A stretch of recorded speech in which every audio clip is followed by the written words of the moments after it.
Vai kāds var pateikt, slāva Tev, Dievs! Slāva Tev, Dievs! Slāva Tev, Dievs! Halleluja! Slāva Tev, Dievs! Slāva Tev, Dievs! Halleluja! Gods un slāva Tev, papiņ! Gods un slāva Tev, svētais gārs! Paldies Tev, ka Tu esi mūsu vidū!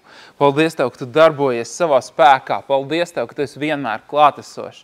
Paldies Tev, ka Tavu mīlestību mums dod drošību! Paldies Tev par paļāvību, kas nāk no Tevis. Paldies Tev par cerību, kuras avots esi Tu. Paldies Tev par iedvesmu un drošības sajūtu. Paldies Tev par pārliecību, ka mēs esam Tavu mīļotie un Tev ir labs prāts uz katru no mums. Un Tu esi sagatavojis brīnišķīgu katru nākamo momentu un mirkli. Un mēs esam šeit, lai ieraudzītu ceļu, pa ko Tu mūs gribi vest. Mēs esam šeit, lai piepildītos ar Tavu vārdu, kas nes mums pārliecību un spēku, un kas mums nes un dod redzējumu, skaidru redzējumu par Tavu labestību. Un mēs ejam no spēka uz spēku, no ticības uz ticību, no uzvaras uz uzvaru. Jēzus visu varenajā vārdā. Svētais gars, es sagaidu, ka mēs ar Tevi šodien sludinām kopā. Es sagaidu, ka mēs darbojamies spēkā kopā. Es sagaidu, ka notiek zīmes un brīnumi. Es sagaidu, ka šodien cilvēki piedzīvo savu apsolījumu. Es sagaidu, ka Tu mums atver skatījumu jaunā līmenī. Es sagaidu, ka mēs pietuvojamies arvien tuvāk savai nākamajai uzvarai. Es sagaidu, ka vēlns skatās un baidās, tāpēc, ka viņš zina, ka nevarēs vairs apturēt. Es sagaidu, ka notiks lielas lietas. Es sagaidu, ka Tavu un mana izlaušanās notiek. Halleluja!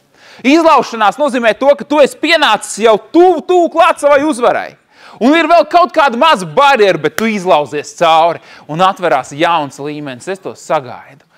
Tāpēc, svētais gars, mēs atveram savu sirdi, savu prātu, savas acis, ausis. Mēs gribam ieraudzīt, sadzirdēt, izprast un pieņemt Tavu vārdu un dzīvot Tavā vadībā un baudīt no tā, ka Tu esi labs. Tāpēc mēs esam šeit un mēs klausamies. Amen un vēlreiz. Amen. Slāva Tev, Dievs. Hei, zini, mēs esam daudz runājuši par uzvaru pēdējā laikā. Un, protams, šī diena nebūs izņēmums. Šodien mēs turpināsim to pašu. Bet, zini, es Tev gribu un es tikko kā pilnīgi ieraudzīju, tas ir vēl viens virziens. Bet uzvara ir saistīta ar Svēto garu. Uzvara ir saistīta ar Svēto garu. Un es tagad sāku domāt vispār, ko mēs darīsim šodien. Tāpēc, kad man ir sagatavots dievkalpojums, kas saucās uzvaras pozīcija. Un es biju plānojis par to runāt, bet tagad, kad es sāku dzirdēt šo virzienu, es nezinu, es vēl neesmu pārliecināts, par ko mēs tūlīt runāsim. Bet viens ir skaidrs, mēs runāsim par uzvaru. Amen. Slāva Tev, Dievs! Slāva Tev, Dievs! Es gribu uzdot jautājumu sākumā, kurš no jums grib uzvaru? Tas ir labāk nekā tajos pirmajos dievkalpojumos. Tas ir reāli labāk, jo tajos pirmajos dievkalpojumos, tur 3-4 rokas varbūt pacēlāt. Tagad jau tas ir, pilnīgi bija skaņa jau pat bija, es dzirdēju, ja? Tas bija, šitā jau tas bija, ja? Zini, kas ir, ieklausies uzmanīgi, tad, kad tu sāc nogaršot uzvaru, tev gribās vēl. Kamēr tu muļājies pa aizmuguri, tu nezini, kas tas ir, bet tad, kad tu sāc nogaršot uzvaru, kad tu sāc ieraudzīt, ka rekur tā uzvara tepat vien ir, ja? Tev gribās vēl. Tev gribās vēl. Un zini, ko vēl ir nākamais moments, ka pēc tam tev nevis vienkārši gribās uzvarēt, bet tev gribās parādīt citiem, kā var uzvarēt. Amen. Un īstenībā liecības un liecināšanas ideja ir tik tiešām parādīt citiem, ka var uzvarēt. Ka var uzvarēt, ka ir pieejama šī uzvara, ir pieejama dziedināšana, ir pieejams risinājums, ir pieejams dievišķais nodrošinājums, ir pieejams iziet ārā no depresijas un ieiet iekšā tajā stāvoklī, kurā tu zini, ka ir vērts dzīvot katru dienu. Ir pieejams labas ģimenes Kristus miesā. Halleluja. Tā ir tā ideja. Un tāpēc es un Dievs, mēs ap divi kopā, mēs gribam, lai jūs uzvarat.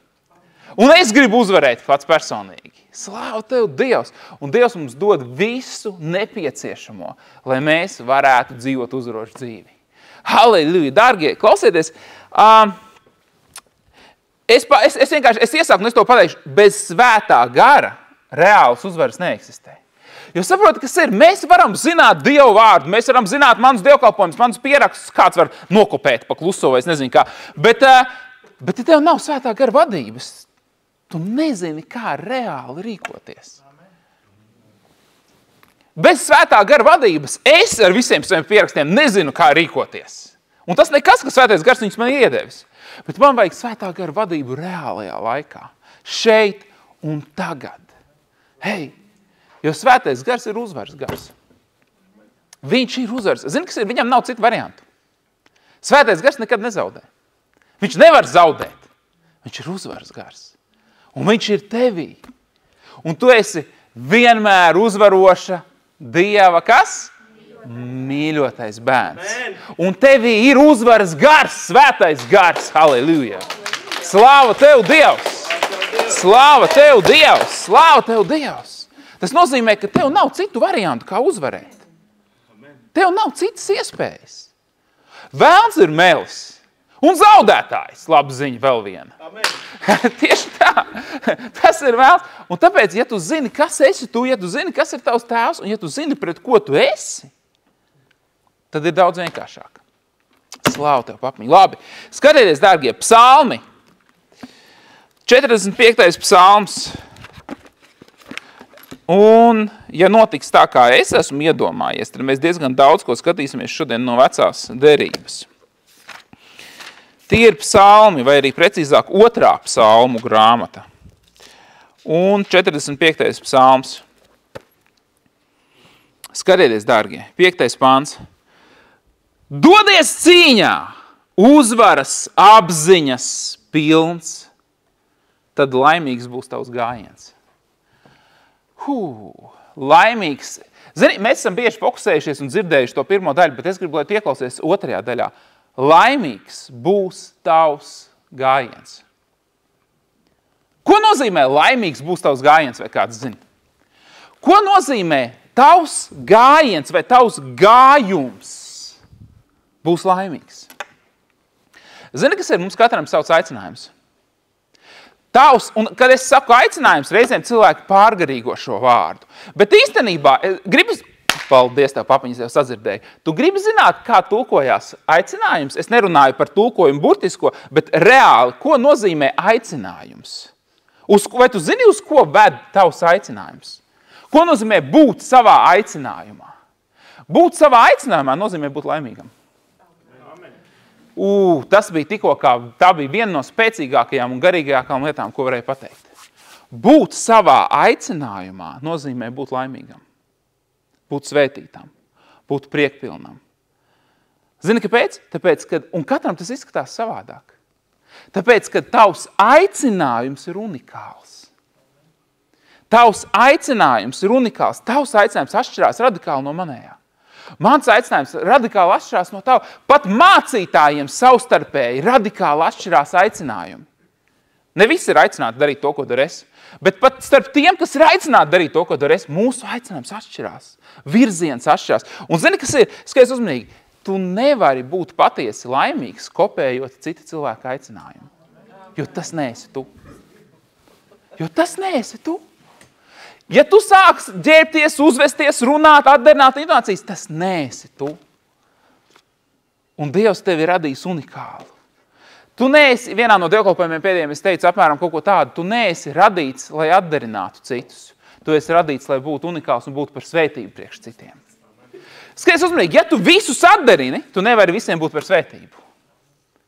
Bet tad, kad tu pasaki, stop, man nevajag nevienu atdarināt. Dievs, tu man esi radījis unikālu. Tātad, skaties uzmanīgi, es ieeju savā unikālajā aicinājumā. Un šeit ir rakstīts,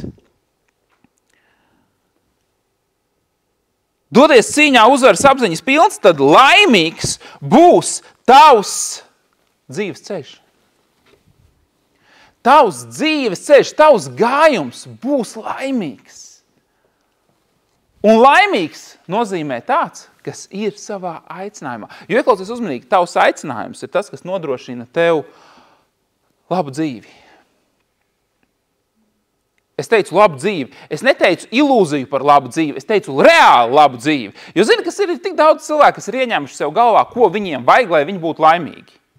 Tad, kad man būs tas un tas, tad es būšu laimīgs. Tad, kad es, nezinu, tur aprecēšos, kad man suns pie kamīna gulēs, un neskapēc vienmēr suns guļ pie kamīna, it kā viņš neko citu nedarīt, viņš guļ. Nē, viņš vēl citas lietas dara, kas tev nevis tik ļoti nepatiks, tev uzreiz pasaka tavā pagalmā. Bet es būšu laimīgs, ja viņš gulēs pie kamīna. Tā, ka viņš guļ pie kamīna, varbūt arī tik ilgi tu būsi laimīgs, bet pēc tam vairs ne. Klausies uzmanīgi, citiem vārdiem sakot, katram ir sava ideja par to, ko nozīmē būt laimīgam. Bet Dievs saka, tad, kad tu iesi cīņā, uzvaras apziņas pilns. Zini, kāpēc? Tāpēc, ka skaties uzmanīgi, tava laime nav kaut kas tāds, kas kaut kur vienkārši dzīves posmā kaut kādā tev tiek piešķirts. Tava laime ir savienota ar uzvarām, kuras tu iegūsti. Es to pateikšu vēlreiz. Man liekas, jūs nedzirdējat. Tava personīgā laime ir cieši savienota ar tavām personīgajām uzvarām. Amen. Tāpēc, kad katru reizi, kad Dievs ir paredzējis, un Dievs ir izklājis ceļu, un viņš zina, kāds ir tavs unikāls aicinājums, un viņš tevi aicina, bet tad, kad tu ieej pirmkārt, lai vispār ieietu savā aicinājumā, ir pretspiediens. Un tad, kad tu esi iegājis savā aicinājumā, un tu virzies uz priekšu, un tu esi savā aicinājumā, un tu virzies uz priekšu, zini, kas ir interesanti? Pasaulīgi skatoties, nav tā, ka visas lietas, ir periodi, ka tā ir, bet nav tā vienmēr, ka visas lietas burtiski sakrīt pa plauktiņiem, un tu vienkārši, tu ej, un tu spēr vienu soli, un tu brīnies, kāpēc tu ej ātrāk uz priekšu, izrādās, ka tevi tā kā bez skrituļs līdz, un tu nevis vienkārši ej, bet tu jau slīdi ar to katru soli uz priekšu. Nu, nav tā. Zini, kāpēc tā nav? Tāpēc, kad skaties uzmanīgi, ir pretspiediens šajā pasaulē. Mums par viņu nav jāsatraucās, ja mēs zinām savu pozīciju. Ja mums ir uzvarētāja pozīcija. Ar ko atšķirās uzvarētāja pozīcija no cilvēka, kurš ir gatavs cīnīties, kurš ir gatavs darīt, bet viņam nav uzvarētāja pozīcijas. Uzvarētāja pozīcija, jums būs jādzird dievkalpojuma beigas, tas būs dievkalpojuma beigās. Tas būs dievkalpojuma beigās, bet es jums pasaku, dārgie, mums ir vajadzīga uzvarētāja pozīcija. Mums ir vajadzīga apziņa, ka man ir kaut kas tāds, kas man vienmēr ļauj dzīvot savā aicinājumā. Un ja ir kaut kāda veida spiediens, tas nav pietiekami, lai izcistu mani no aicinājuma, ko man Dievs ir devis. Un tāpēc es dodos cīņā uzvaras apziņas pilns. Vai mēs varam nedaudz parunāt par šo lietu? Kas īsti ir uzvaras apziņas pilnība? Kas ir uzvaras apziņas pilnība? Zini, kas tas ir? Tas ir pirmkārt apziņa, tas ir tas stāvoklis, kurā es saprotu, un es apzinos, ka nav cita varianta. Es uzvarēšu. Nu, nav cita varianta. Skaties, ko nozīmē uzvarēšu? Man sanāks. Amen. Ja es ķeros tai lietai klāt, man sanāks. Tagad ir viena interesanta lieta. Redzi, dodies cīņā uzvaras apziņas pilns. Cīņa pati par sevi var ietvert zināmu laika periodu, jo mēs dzīvojam šeit uz pasaules. Es nezinu, cik ilgi tas var vilkties. Viens ir skaidrs, un paldies tev, papiņies, es sadzirdēju vēl vienu raksturvietu. Vajadzētu par to atcerēties nedaudz vēlāk, bet es viņu pateikšu tagad. Cīnies labo ticības cīņu, Bībelē ir teikts. Cīnies labo ticības cīņu. Amen? Un tā ir vienīgā reālā cīņa, kas mums ir jācīnās. Labā ticības cīņa. Bet šī apziņa ir tā, kas man ļauj iet līdz galam. Uzvaras apziņas pilnība. Uzvaras apziņas pilnība. Uzvaras apziņas pilnība. Un ir reizes, kurās nav patīkami momenti. Piemēram, šodien man bija situācija, es vienkārši runāju ar Dievu, un es pateicu šos vārdus. Es teicu, šodien, un ir viena nianse, man naktī bērns slikti gulēja. Dēļ veselības. Nejūtās labi, ja? Neiedzināšos niansēs, nav svarīgi. Bet es, kad no rīta runāju ar Dievu, zini, ko es pateicu? Es teicu, šī ir vēl viena nakts, kura ir mūs pietuvinājusi viņa pilnīgai atlapšanai. Vēl viena, skaties, tu vari skatīties dažādi uz to. Hei, vēl viena diena, kas mūs pietuvina risinājumam. Amen? Varbūt finansiālas lietas. Vēl viens notikums, kurš mūs... Jo redz, vēls tev var pateikt, redzi, nebija labi, šitas nebija. Bet tur beidz, stop, vēl viena lieta, kas mani pietuvina manai uzvarai. Tā ir uzvaras apziņas pilnība. Uzvaras apziņas pilnība vienmēr runā savādāk. Tur ir kaut kas tāds, ko nevar pateikt cilvēks bez šīs uzvaras apziņas pilnības. Cilvēks bez viņas, viņš runā par problēmu. Bet tad, kad tev ir uzvaras apziņas pilnība, tu neredzi īsti to problēmu. Tu runā par uzvaru. Tu runā par to, kas būs tālāk. Tu runā par to, kas tev ir dots no Dieva. Dodies cīņā, uzvaras apziņas pilns, un vēlns grib izsist tevi no šīs apziņas. Jo zini, kas ir? Viņš nevar tevi uzvarēt godīgā cīņā, ja tā var teikt. Viņš nevar tevi uzvarēt. Tāpēc viņš ir ieinteresēts tevi izsist no apziņas, ka uzvara jau pieder tev. Hei, skaties, dodies cīņā, uzvaras apziņas pilns, tad laimīgs būs tavs dzīves ceļš. Vēlreiz, vai ir kāds, kas grib laimīgu dzīves ceļu? Es gribu laimīgu dzīves ceļu. Pārfrāzēsim, es gribu būt laimīgs. Laime un laimīgs dzīves ceļš iet roku rokā ar uzvaras apziņas pilnību. Tagad, zini, kas ir interesanti? Vēlns ir mēģinājis iefiltrēt cilvēkos domu, ka tu vienmēr nevar uzvarēt. Varbūt tev vecāki to ir teikuši. Vienmēr uzvarēt nevar. Varbūt tev to ir mācījuši kā dzīves gudrību. Tu nevari vienmēr uzvarēt. Ja mēs runājam par sporta spēlēm, varbūt tu nevari vienmēr uzvarēt. Ja mēs runājam par... Bet zini, kas ir? Bet dzīvē tev, kā Dieva bērnam, vienmēr ir paredzēta uzvara. Jo, zini, kas ir? Mums ir jāsaprot. Ja nevar vienmēr uzvarēt, tad mums ir jāsaprot, ja es neuzvaru, kurš uzvar? Dzīvē. Ticīgi cilvēku dzīvē. Ja ticīgs cilvēks nav tas, kas piedzīvo uzvaru, tad tajā konkrētajā cīņā, kurš piedzīvo uzvaru? Nav jau citu variantu, vēlns. Un vēlnam nav paredzētas uzvaras šeit uz zemes. Mēs viņam varam dot uzvaras, bet viņam nav paredzētas uzvaras. Tāpēc, kad ir runa par reālām lietām, mums vienmēr ir paredzēta uzvara. Un atkal, tā ir uzvarētāja mentalitāte, mums bija viens no dievkalpojumiem, un tā ir tā apziņa, ka es dodos cīņā uzvaras pilns, jo es vienmēr uzvaru. Un ja man nav pārliecības, ka es vienmēr uzvaru, man nevar būt uzvaras apziņas pilnība. Hei, slāv tev Dievs! Es tev gribu uzdot tādu jautājumu. Kurš izcīnīja uzvaras vecās derības laikā?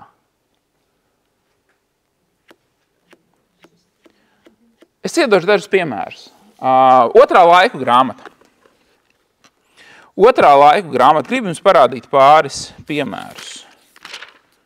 20. nodaļa. Otrā laiku, 20. nodaļa. Un te ir interesants stāsts. Un pēc tam notika, ka Moāba bērni un Amona bērni un kopā ar viņiem arī kāda daļa no vesels bars ar viņiem, sakot.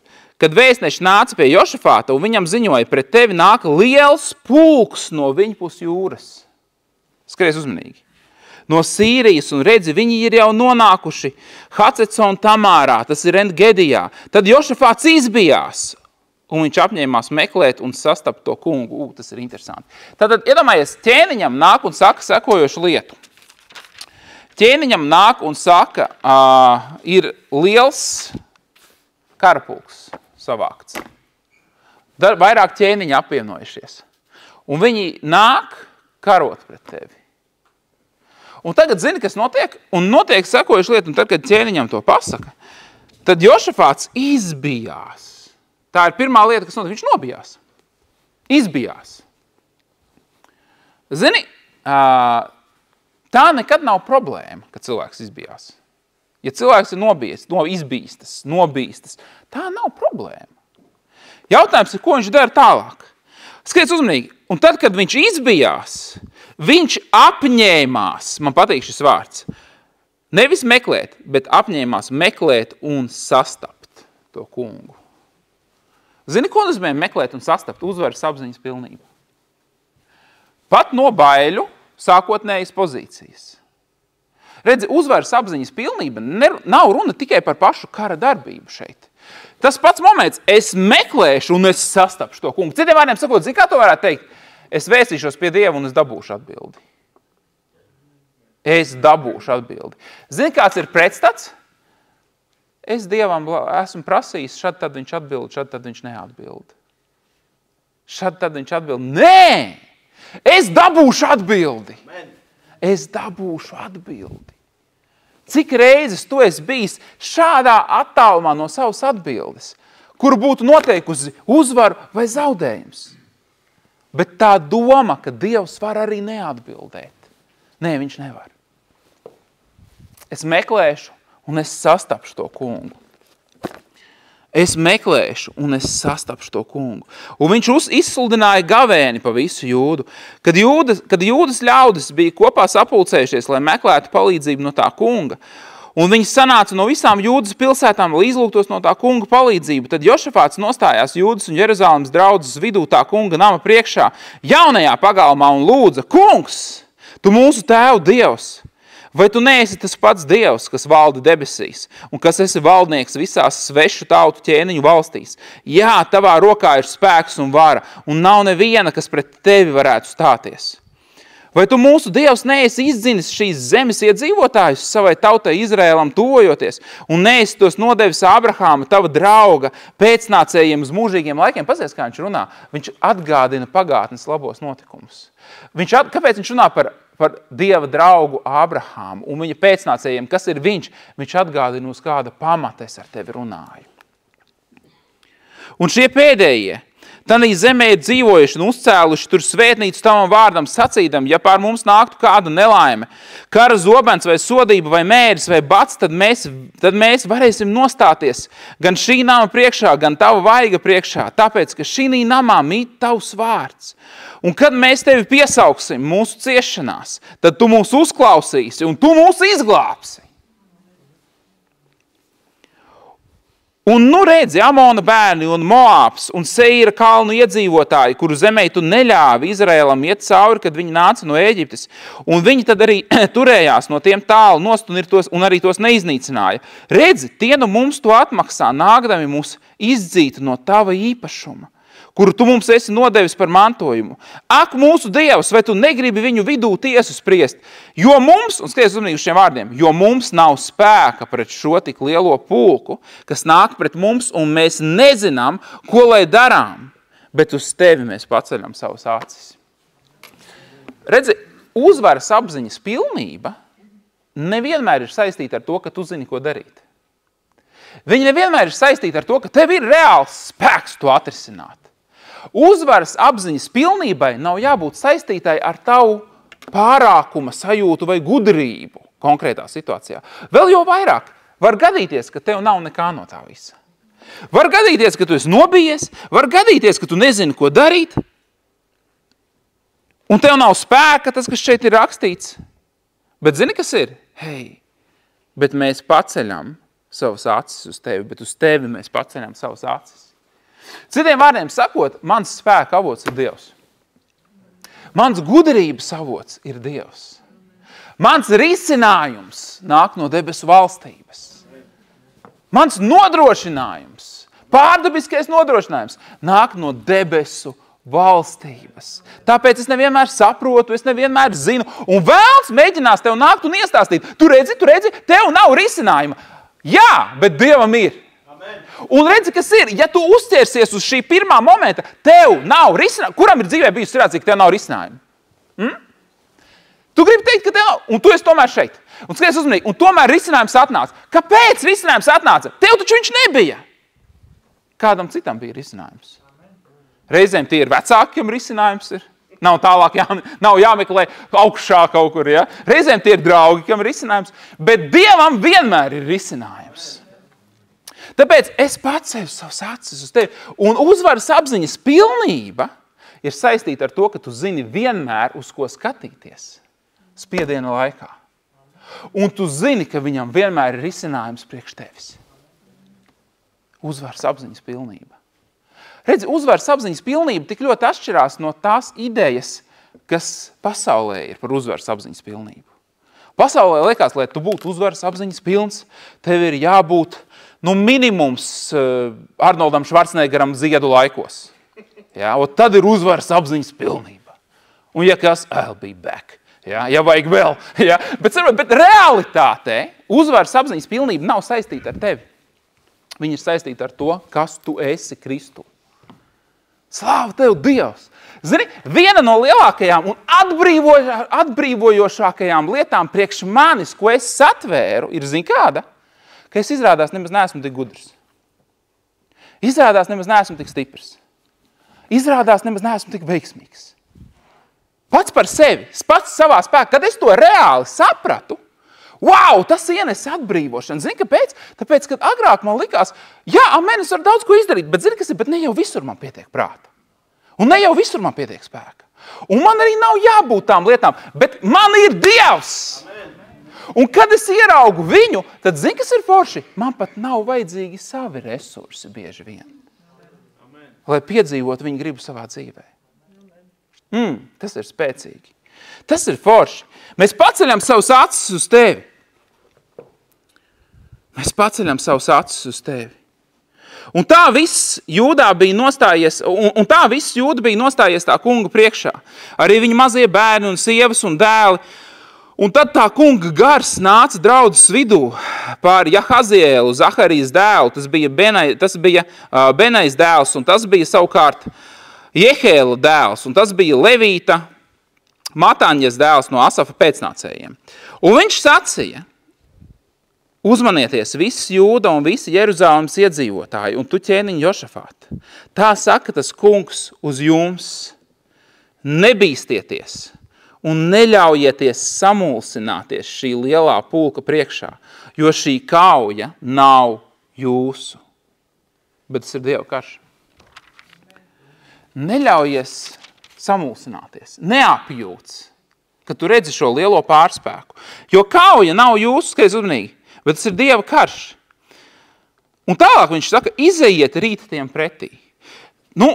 Principā, es labprātāk būtu pie vārdiem, tas ir Dieva karš, veiksmīgi atkrits divānā pats personīgi. Nevis taisījies iziet kādam pretī. Dievs taču karos. Kāpēc man tur jāiet vēl ir? Redzi, tā arī ir viena no problēmām. Ja Dievs pateica, ka viņš sakārtos, tad viņš sakārtos. Jā, bet izej pretī. Bet izej pretī tai situācijai. Jā, nav problēma, ar vēlnu nav problēma, bet nostājies viņam pretī. Jākab 4.7 padodies Dievam, stājies viņam pretī. Viņš bēgs no tevis. Amen. Un tāpat laikā Dievs saka, tev vispār nav jāstraucās. Tā nav tava, viņš saka, tā nav pat īsti tava darīšana. Tā ir mana lieta, bet tu izej viņam pretī.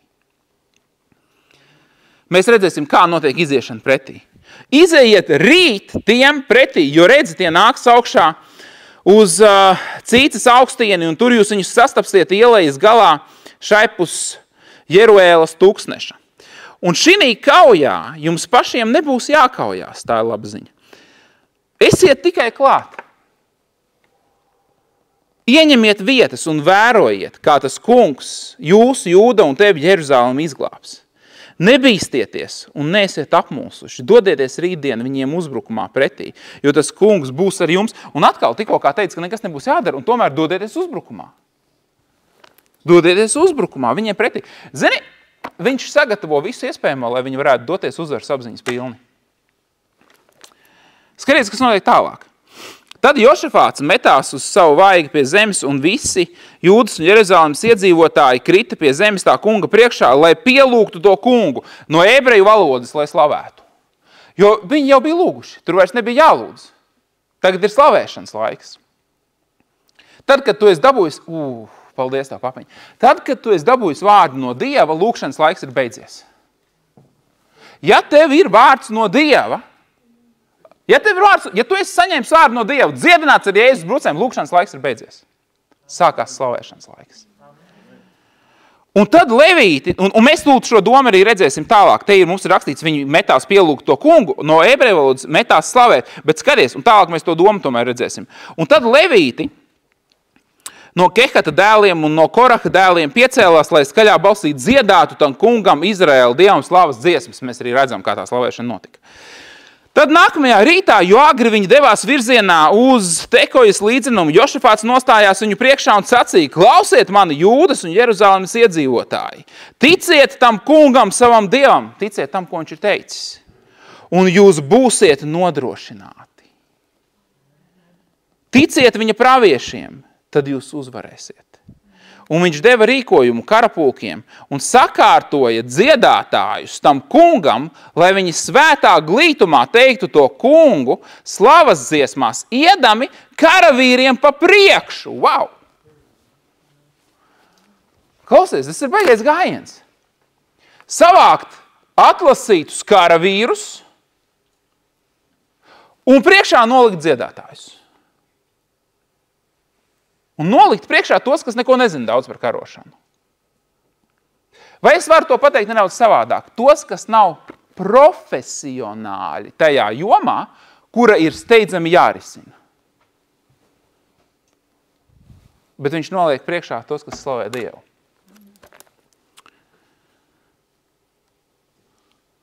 Iedam karavīriem pa priekšu un dziedādam: pateicieties tam kungam, jo viņa žēlastība paliek mūžīgi. Un par ko viņi dziedāja? Viņi dziedāja par žēlastību. Vai zini, kas ir žēlastība? Žēlastība ir persona. Šīs personas vārds ir Jēzus Kristus. Viņi varēja nesaprast to dziļumu, bet viņi dziedāja par žēlastību. Viņi dziedāja par to, ka ne jau mēs esam gana labi, lai uzvarētu šajā cīņā, ne jau mēs esam gana stipri, ne mēs esam pārāk daudz, lai uzvarētu. Nē, viņi vienkārši dziedāja un slavēja viņu par žēlastību. Viena no lietām, kas tev ir cīņas vai spiediena laikā, ko tu vari darīt, ja tu nezini ko un nezini kā, slavē viņu par viņa žēlastību. Es zinu, ka es iziešu cauri. Man ir bijusi situācija neliela atkāpe, kur viena sieviete nāca, katru dievkalpojumu nāca priekšā pēc dziedināšanas. Viņai bija kaut kas noticis ar roku. Es nezinu īsti, kas nav būtiski, bet kā tas izpaudās? Tas izpaudās tādā veidā, ka principā viņi nevarēja noturēt iepirkumu maisiņu rokās dēļ sāpēm. Vienkārši nevarēja. Kaut kas ap šito locītavu.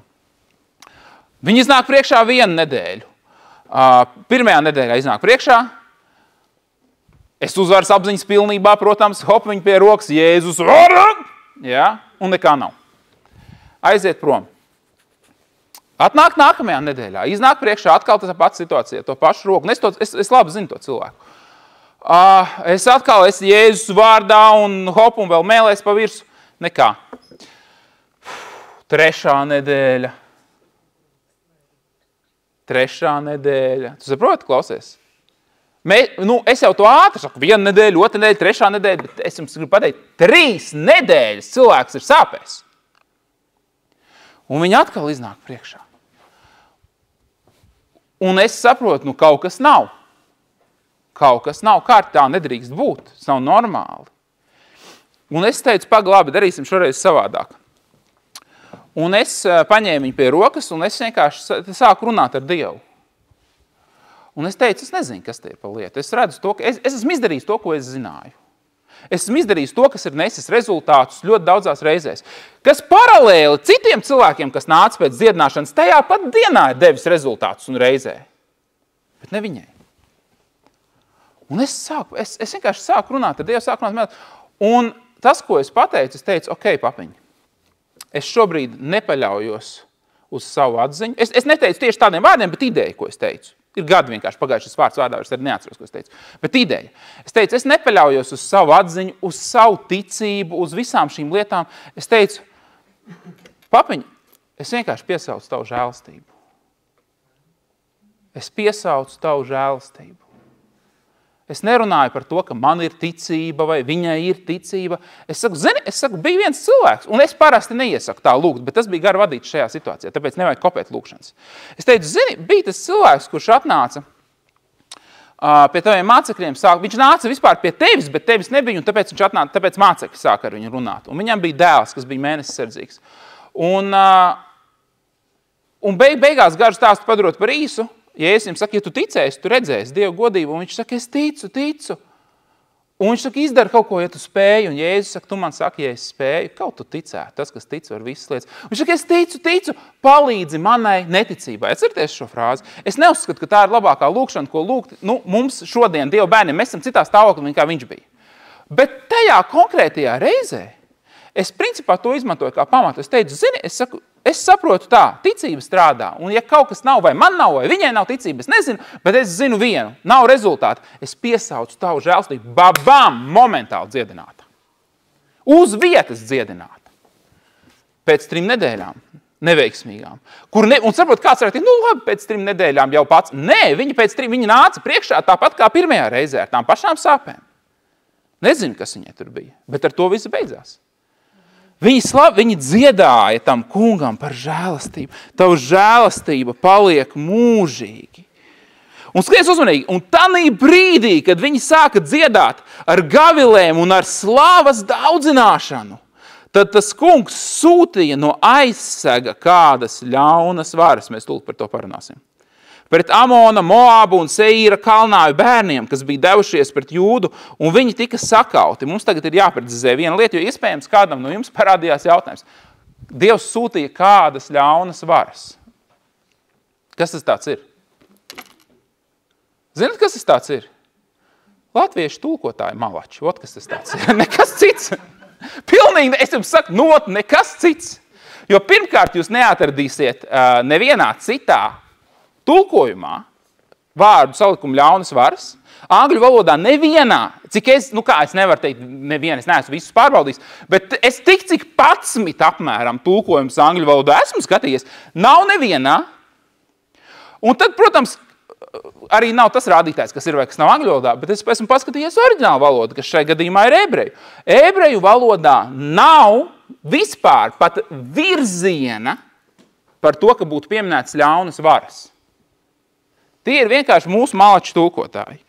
Tāpēc manā bībelē tas ir izsvītrots, lai nekaitina un neizraisa liekas jautājums. Ja tas tur nav, izsvītrot to ārā. Tātad skaties, kā tas skan reāli. Un tanī brīdī, kad viņi slavēja, tad viņi sāk dziedāt un slavēt ar gavilēm un ar slavas daudzināšanu. Tad tas kungs, tā skan oriģināls, no aizsega. Un mēs nezinām precīzi, ko viņš izdarīja no aizsega. Bet zini, kas notika? Ir dažādi tulkojumi, kas tulko, bet principā tajā karapulkā, kas nāca pret viņiem, radās panika. Ir 2 vārdi, apjukums un panika. No aizsega, tas ir no vietas, par kuru viņi neredzēja. Pēkšņi, parādījās apjukums un panika, un viņi viens otru nogalināja. Skaties, apjukums un panika pret Amona, Moābu un Seīra kalnāju bērniem, kas bija devušies pret Jūdu, un viņi tika sakauti, jo Amona bērni un Moābs cēlās pret Seīras kalnu iedzīvotājiem. Tas ir tie, kas ir sarunājuši iet kopā pret Izraēlu, saprotat? Pēkšņi viņi ceļās viens pret otru, nodevuši savstarpēju zvērestu, viņus pilnīgi iznīcināt, un kad viņi Seīra kalnā iedzīvotājus bija iznīcinājuši, tad viņi sāk iznīcināt viens otru.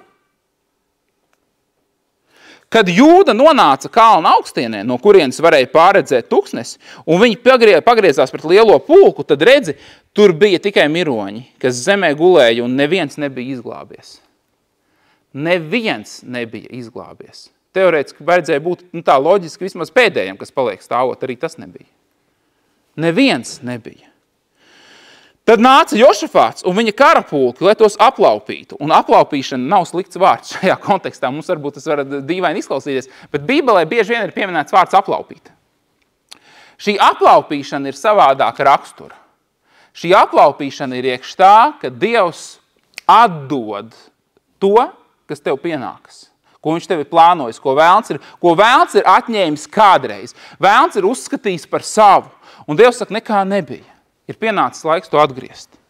Un tagad skaties uzmanīgi. Tad nāca Jošafāts un viņi aplaupīja un atrada pie viņiem ļoti daudz mantu un lopu un drēbes un dārgas lietas. Un viņi sev salaupīja tik daudz, ka pietrūka ļaužu, kas nesa. Tā viņi pavadīja kādas 3 dienas savākdami laupījumu, jo tas bija ļoti liels.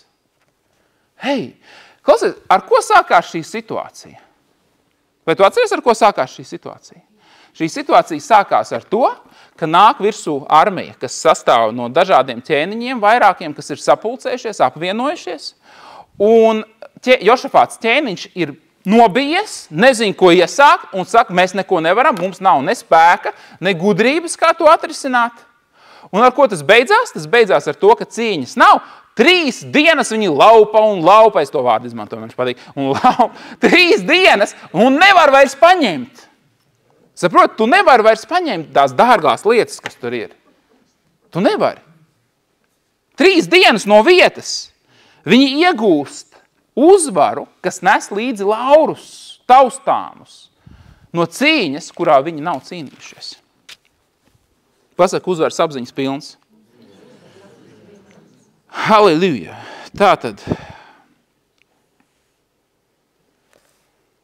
Bet 4. dienā viņi sapulcējās kopā Berehas ielejā, kur viņi slavēja to kungu. Un tādēļ šīs vietas vārdu nosauca par Berehas ieleju, tā ir slavēšanas ieleja tulkojumā. Un tā līdz pat šai dienai. Pēc tam visi vīri no Jūdas un Jeruzāles griezās atpakaļ, un Jošafāts viņu priekšgalā un gāja uz Jeruzālemi ar prieku, jo tas kungs bija viņiem devis prieku par viņu ienaidniekiem. Un viņi ienāca Jeruzālēmē ar arfām, cītarām, taurēm un devās uz tā kunga namu, un bailes no Dieva pārņēma zemju ķēniņu valstis, dzirdot, ka tas kungs bija karojis pret Izraēla ienaidniekiem. Un Jošafāta ķēniņa valsti neviens neaizskāra, un viņa Dievs tam deva mieru no visiem visapkārt. Tātad, skaties, viena no potenciāli lielākajām problēmām, kāda var būt cilvēkam ķēniņam, ka viņa valstī nāk virsū ar mērķi viņus nogalināt, kad viņš vērsās pie Dieva, no kura gaidīja savu palīdzību, pārvērtās par neaprakstāmu svētību, neaprakstāmu bagātību visai valstī. Un neviens cits vairs neuzdrošinājās pat tuvoties ar savu karapulku viņam. Visas viņa mūža dienas. Klausies, ir reizes, un šis tulkojums, kuru vēlns beigs no tevis, viens no vārdiem, kas grieķu valodā kā var tulkot šo vārdu, ir vēlns izvairīsies no tevis. Vēlns no tevis izvairīsies. Zini, ir reizes, kad tava uzvara, vienīga uzvara, kura sākumā šķiet situācija ir radīta, lai tevi iznīcinātu, bet tava uzvara šajā situācijā var parūpēties par to, ka vēlns turpmāk no tevis izvairās. Viņš turpmāk no tevis. Redzi, daudz kristieši domā, ja vien vēlns man liktu mieru. Zini, kas ir? Viņš domā, ja tikai šitas man liktu mieru. Kāpēc viņam bija jānāk uz šejieni? Kāpēc viņam jāsāk bija runāt? Un viņš tinās prom. Viņš izvairās. Jo viņš zina, ar ko beigsies situācija, kurā viņš mēģinās tev nostāties pretī. Jo tu esi uzvaras apziņas pilns. Bet ja tu nezini, kas tu esi Kristu Jēzu, tāpēc, kad man ir daudz cilvēku teikuši, it sevišķi agrāk, zini, kas ir, tagad man vairs to nesaka. Laikam ir gadi jau pagājuši un cilvēki pieraduši. Bet sākumā man to regulāri teica, neprovocē vēlnu. Es tavā vietā tā nerunātu. Ja? Vēl bez mazliet tev vajag krusta zīmi uzmest. Zini, tas tā kā Kenetam Copelandam vienmēr teica, turpini uzprasīties, vienu dienu vēlns pieņems tavu izaicinājumu. Ja? Vai arī vecie labie vārdi, vai tu nebaidies, ka vēlns tevi sadzirdēs? Jā, es viņam to arī saku. Loģiski. Uzvaras apziņas pilnība. Un ja tu nezini, kas tu esi, tad tu baidies, ka vēlns tevi nesadzird. Kristietis. Kā? Tu var kādam palīdzēt, nu? Kā vēlns nesadzird. Jā. Kā tu domā, cik vēlnam dzirde ir laba vai slikta? Jā. Ja tu čukstus runā, viņš var tevi sadzirdēt. Kāda starpība, klausies, ko mēs te runājam? Tev ir jāzina, kas tu esi. Uzvaras apziņas pilnība. Vēl jau vairāk, ja tu gribi zināt, kā ir jānotiek lietām, tad vēlnam ir jāiztaisa mute, un tu esi tas, kam ir jārunā situācijās. Un šī ideja, vai tad tu nebaidies, ka vēlns tev sadzirdēs, ir tā, kas ļauj vēlnam vienmēr runāt to cilvēku dzīvēs, kuri paši baidās viņam kaut ko pateikt. Tev ir jārunā ar ļaunajiem gariem, dārgais. Tu domā, ka tas ir joks? Es tev izstāstīšu situāciju. Man viena sieviete, tas bija kaut kādi jau 10 droši vien apakaļ. Viņa man teica tādu lietu. Viņa man teica, zini, Alan, man reāli moka, nezinu, ļauns gars, vēlns, sauc viņu kā grib, nezinu kas. Ja? Viņa saka, kā tas izpaužās? Viņa saka, man visu laiku atkārtojās viens un tas pats sapnis, regulāri. Ne katru nakti, bet tiešām regulāri, visu laiku, viens un tas pats sapnis. Un tajā sapnī ir tēls, kas ir bez sejas, principā spoks nosauksim viņu, gars, kurš nāk man virsū un man uzbrūk. Es saku, es neko nevaru izdarīt. Viņi saka, kad es mostos, vienkārši visi sviedros, viss ir pilnīgi šausmīgs bailes. Un tas ir, viņi saka, tas nav sapnis vienkārši, tas ir, es to apzinos, tā ir garīgā realitāte. Es saku, un es skaitu mūsu Tēvs debesīs. Tad jau pat sapņa laikā es skaitu mūsu, viņi saka, bet man tas nepalīdz. Un tas notiek jau gadiem. Un es viņai tajā mirklī pateicu, zini, es saku, mūsu Tēvs debesīs tev arī nevar palīdzēt. Es saku, tāpēc, ka mūsu Tēvs debesīs ir pilnīgi cita veida lūkšana, citā laikā. Tā vispār nav jaunās darības lūkšana, sāksim ar to. Tā ir vecās darības lūkšana vēl joprojām. Jo ļoti daudz, kas šodien ir piepildīts no šīs lūkšanas, mēs viņu pat nevaram tā īsti lūgt šodien, ja tā mēs skatāmies. Bez tam vispār lūkšanas no papīra nav nekad bijusi Dieva ideja. Ja? Un es viņai saku, šī lūkšana nav domāta tai situācijai. Saprot, tev nāk virsū kāds ļauns gars, un tu sāc lūgt mūsu Tēvs debesīs. Svētīts, lai top tavs vārds, lai nāk tava valstība, kur Jēzus saka, ir atnākusi, viņa ir jūsu vidū. Saprot, par ko es runāju? Ja? Tavs prāts, lai notiek kā debesīs, tā ir virs zemes, un tu skaiti šo pantiņu, es to nosaukšu par pantiņu bieži vien. Tad, kad ir reāls gars, kas tev uzbrūk un traucē tev, es viņai pateicu, tu nevari, šī nav tā lūkšana, es saku, zini, kas tev ir jādara? Tev ir jānostājas pretī tam garam, un tev ir jāpasaka Jēzus vārdā vācies prom no šejienes. Viss mūsu saruna beidzās. Es aizbraucu prom uz mājām, es biju pie viņas ciemos toreiz, un mums ģimenes draugi īstenībā. Tā laika ģimenes draugi. Un es atbraucu, jo mēs regulāri tikāmies ar viņas vīru, un es atbraucu burtiski pēc pāris dienām, un viņi tādi priecīgi skrien, saka, Alan, es te gribu kaut ko izstāstīt. Es saku, viņi saka, zini, atkal bija tas pats moments, bija tas sapnis. Es saku, Un viņi saka, un zini? Viņi saka, es sāku atkal skaitīt mūsu Tēvs debesīs. Kāpēc? Tāpēc, kad pēc inerces, pēc pieraduma. Saproti? Kamēr tu neesi kaut ko satvēris, tas, ka tu kaut ko zini, ka tev kāds ir pateicis, ko darīt, tas vēl nenozīmē. It sevišķu baiļu momentā, tu parasti aizmirsti tās lietas. Viņi saka, un es sāku skaitīt mūsu Tēvs debesīs, un situācija pasliktinās. Viņi saka, un tad es atcerējos, ko tu teici. Un viņi saka, un es vienkārši pateicu Jēzus vārdā. Viņi saka, un tad, kad es pateicu Jēzus vārdā, viņi saka, es pat nepagūlu neko tālāk pateikt, kad viņš sarāvās un atsprāga atpakaļ. Un palika distancē. Un tad es pēc Jēzus vārdā pazūdu, un viņš pazuda. Cik es zinu, tā bija pēdējā reize. Cik es nezinu, kas ir šodien. Bet principā pēc tam, cik man bija informācija, no lietas, kas regulāri nāca, tā bija pēdējā reize. Hei, zini, kas ir foršākais? Viņi nebija pārliecināti tajā, ko viņi dara. Viņi nebija super nobriedis kristietis. Viņa bija, ja mēs precizēsim, dažas nedēļas glābta. Viņai nebija super atziņas, bet viņa, ko izdarīja? Viņa paprasīja man, izstāstīja situāciju, un es viņai parādīju, ko saka Dieva vārds. Un tad, kad viņi to pielietoja, Vēlns bija spiests atkāpties. Tā, ejam tālāk. 2. Mūzus grāmata. 2. Mūzus grāmata, 14. nodaļa. Gribu jums pāris raksturvietas parādīt. 13. pāns. Bet Mūzus sacīja tautai, nebīstieties, pastāviet un vērojiet, kā tas kungs jūs šodien izglābs. Tā ir situācija, kad eģiptieši dzenās pakaļ, kas principā, kuriem ir potenciāls un spēks viņus iznīcināt vienkārši. Un Mūzes saka, hei, viņš saka, nebīsties, vai jūs redzat, arī iepriekšējā stāstā, neļaujieties apmulsināties, nebaidies.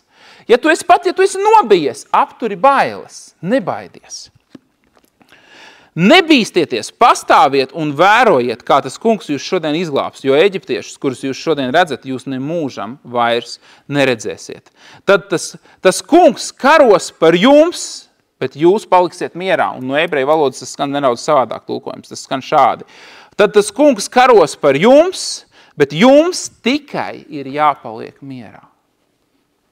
Tev ir jāpaliek mierā. Tagad skaties uzmanīgi, kas ir miers? Mēs esam daudz par to runājuši, bet vārda miers būtība ir iekš tā, ka tu esi iekš paļāvības. Tu esi iekš, tu uzticies Dievam, tu paļauj, tu zini, ka būs labi. Un tāpēc viņš saka, tev ir jāpaliek miera stāvoklī. Tev ir jāpaliek miera stāvoklī. Un tas kungs par tevi karos, bet tev ir jāpaliek mierā. Skaties, es tev pateikšu tā, ja tu neesi pārliecināts par savu uzvaru, ir baigi grūti palikt mierā. Ja tu neesi pārliecināts par pozitīvu risinājumu, ir baigi grūti palikt mierā. Ja man nebūtu garantijas, ka viss būs labi, es nesēdētu mierā.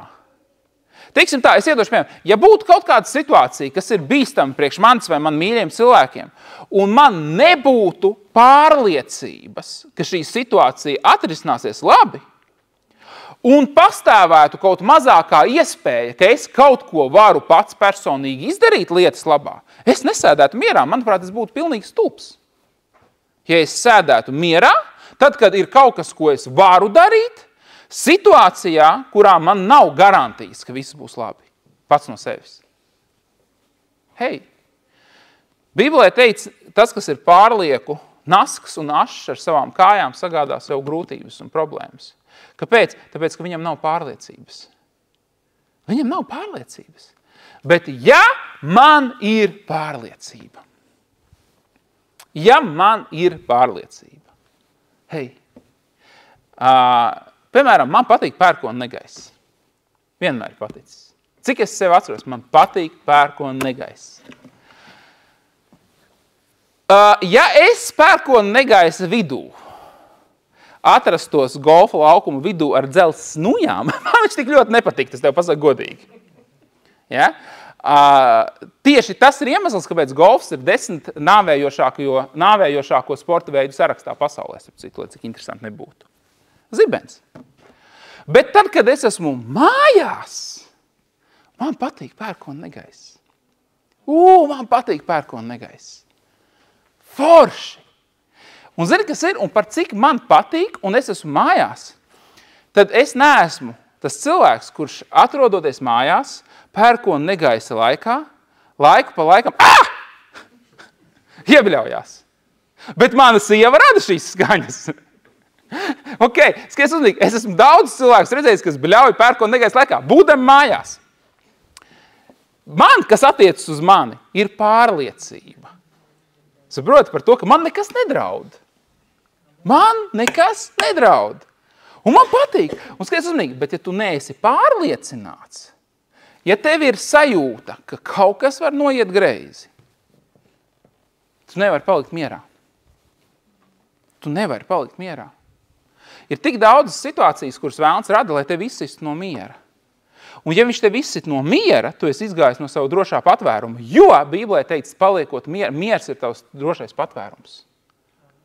Redzi, tu esi miera pozīcijā. Jā, varbūt blīkšķi, jā, varbūt kaut kur apkārt kaut kas sprākst, bet ja tu paliec Dievā, tu esi mierā, tu esi drošībā. Tikko kā tu sāc pārlieku ātri reaģēt, skriet, kustēties, darboties, tas rada bīstamu situāciju. Bībele saka, tev ir paliekot mierā. Dievs par tevi karos, bet tev ir jāpaliek mierā. Jums pašiem nebūs jākaujas. Dievs cīnīsies jūsu vietā, bet tev ir jāpaliek mierā. 5. Mūzes grāmata. 5. Mūzes grāmata, 20. nodaļa. No 1. panta lasīšu. Kad tu iesi karā pret saviem ienaidniekiem, un šī ir ļoti svarīga nianse, jo šeit nav teikts, ka tu aizstāvēsies. Šeit ir teikts, ka tu iesi karā. Lielākā daļa no mums neplāno iet karā, vai ne? Bet mēs plānojam gūt savus uzvaras. Tātad skaties uzmanīgi. Ir divi, kā lai es to pareizi papiņu pasaku, ir divi virzieni, kuros kristietis var skatīties. Lielākā daļa kristiešu uz visu skatās no aizsardzības pozīcijas. Viņi uz visu skatās no aizsardzības pozīcijas. Citiem vārdiem sakot, ja nāks vētra, ja nāks velns, ja nāks slimība, ko es darīšu? Un tad, kad esat dzirdējuši to ideju, ja? Kamēr nav problēmas, tikmēr cilvēks Dievu nemeklē. Tu domā, ka par pasaulīgo cilvēku iet runa? Pārsvarā ir runa par tādu kārtīgu standārta kristieti. Ja? Kamēr viss ir labi, tikmēr viss ir kārtībā. Krustiņš ir, viss notiek, un halleluja, un ja vajag arī šama mēlēs, bišķi var nodot, un viss ir kārtībā.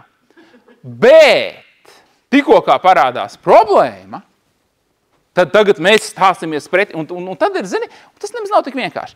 Bet ieklausies uzmanīgi, šeit ir parādīts otrs virziens, tad, kad tu iesi karā pret saviem ienaidniekiem.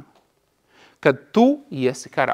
Zini, kāpēc cilvēki, redzi, aizstāvēšanās, par to man nekas daudz nav jārunā, tas viss saprotams. Kāds nāk man virsū, mēs noturām savu pozīciju, mēs aizstāvamies un tālāk labi dzīvojam, vai ne? Bet hei, kāpēc, lai kāds ietu karā? Karā iet tad, kad grib iegūt kaut ko vairāk par to, kas tev ir. Vairāk. Es nerunāju šobrīd par pasaulīgo iekārtu, es nerunāju par to. Bet iešana karā priekš tevis šodien, zini, kā izskatās? Došanās pakaļ apsolījumiem, kurus velns aiztur. Aizsardzības pozīcija ir: nāk slimība, stājos pretī. Nāk trūkums, stājos pretī. Kāds uzrakstīja sliktu komentāru manā, ja dzēšu ārā, vienalga. Bet realitātē ir otrs virziens, un tas ir, kad es ieraugu, kas man pienākās un kā man nav. Un es ieraugu, ka man pienākās smiekli katru dienu, a man viņu nav. Es ieraugu, ka man pienākās vieglums, es esmu nospiests. Es ieraugu, ka man pienākās prieks un dzirksts, acis mirdz. Man pienākās, hei! Un nav. Saproti? Un es to ieraugu. Zini, kas notiek? Jāiet karā. Jāiet karā. Kad tu iesi karā pret saviem ienaidniekiem, ir runa par iekarošanu, es precizēju, un jūs to redzēsiet no konteksta. Un tu ieraudzīsi zirgus un kara ratus un ļaužu vairāk nekā tev, jo ir situācija tāda, ka tad, kad tu gribi dabūt kaut ko, kas tev ir paredzēts, bet vēlns negrib atdot, pirmajā mirklī cilvēks reizēm ieraug un viņš saprot, vai es vispār tikšu galā ar šito. Es nebiju gatavs tādam pretspiedienam. Man tā likās, ka es sāku sludināt labo vēsti, izrādās man kristīgā pasaule uzkrīt virsū visi. Ja? Kas notiek?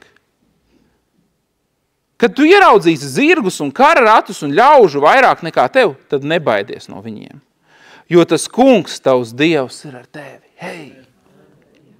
Viņš, kas tevi izvedis no Ēģiptes, viņš atgādina bijušo, kas tevi izvedis no Ēģiptes zemes, un kad jūs esat tuvu kaujai, tad lai iziet priekšā priesteris un lai runā uz tautu šādus vārdus. Klausies, Izraēli!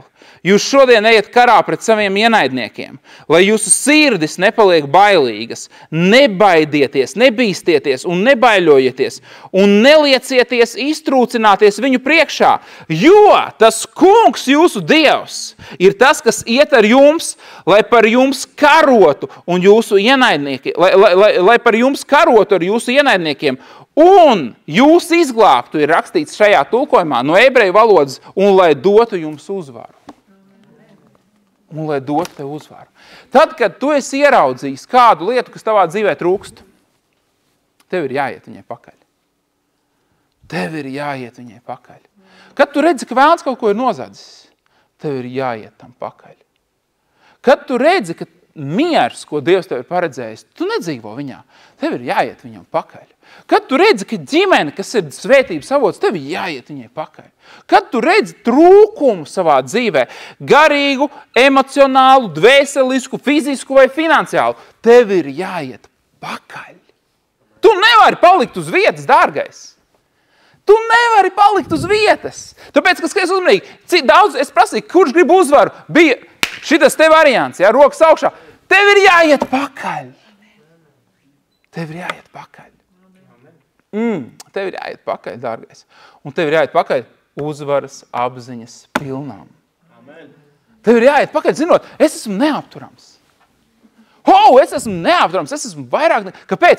Skaties uzmanīgi. Tāpēc, ka Dievs iet ar mani. Jo skaties uzmanīgi, ir pirmais moments, es iešu pakaļ, es eju, es lecu, un es saprotu, ka zirgi rati un vairāk nekā man ir. Un bieži vien es eju apakaļ, negribu vairāk. Zinu, man tāpat ir tīri labi. Es esmu dzīvē jau sasniedzu šo to. Es nevaru sūdzēties, nav slikti. Citiem ir sliktāk. Jā. Labāk tepat. Un Dievs saka, tiešām. Tiešām. Tad, kad es runāju pilnīgi citās kategorijās, kad es esmu radījis katru galaktiku, katru zvaigzni, tu samierinies ar to, ka jau citam ir sliktāk. Tas priekš tevis ir arguments, ka citam ir sliktāk, lai tu paliktu uz vietas. Ir vairāk priekš tevis. Es precizēšu, katru reizi, kad tu samierinies, tu ļauj vēlnam darboties. Katru reizi, kad tu samierinies, tu ļauj vēlnam darboties. Un katru reizi, kad tu uzvari, tu atņem vēlnam teritoriju. Tu atņem viņam teritoriju. Slāva tev, Dievs! Halleluja! Tas kungs, jūsu Dievs, ir tas, kas iet ar jums, lai par jums karotu ar jūsu ienaidniekiem un lai dotu jums uzvaru. Zini, kas ir? Tā ir tā uzvaras apziņas pilnība, par kur mēs šobrīd runājam. Es zinu, ka mans Dievs iet ar mani, lai es uzvarētu. Un viņš uzvarēs manā vietā. Viņš izcīnīs visas cīņas. Bet man ir jāiet kopā ar viņu. Bet man ir jāceļās augšā. Un man ir jāiet. Un man ir jākustās. Un man ir jāklausa, ko darīt. Slāva tev, Dievs. Zini, šī grāmata, Bībele, atklāja. Uz viņu var paskatīties no dažādām pusēm.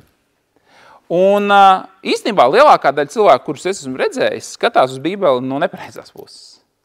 Un es nerunāju par aizmuguru grāmatas.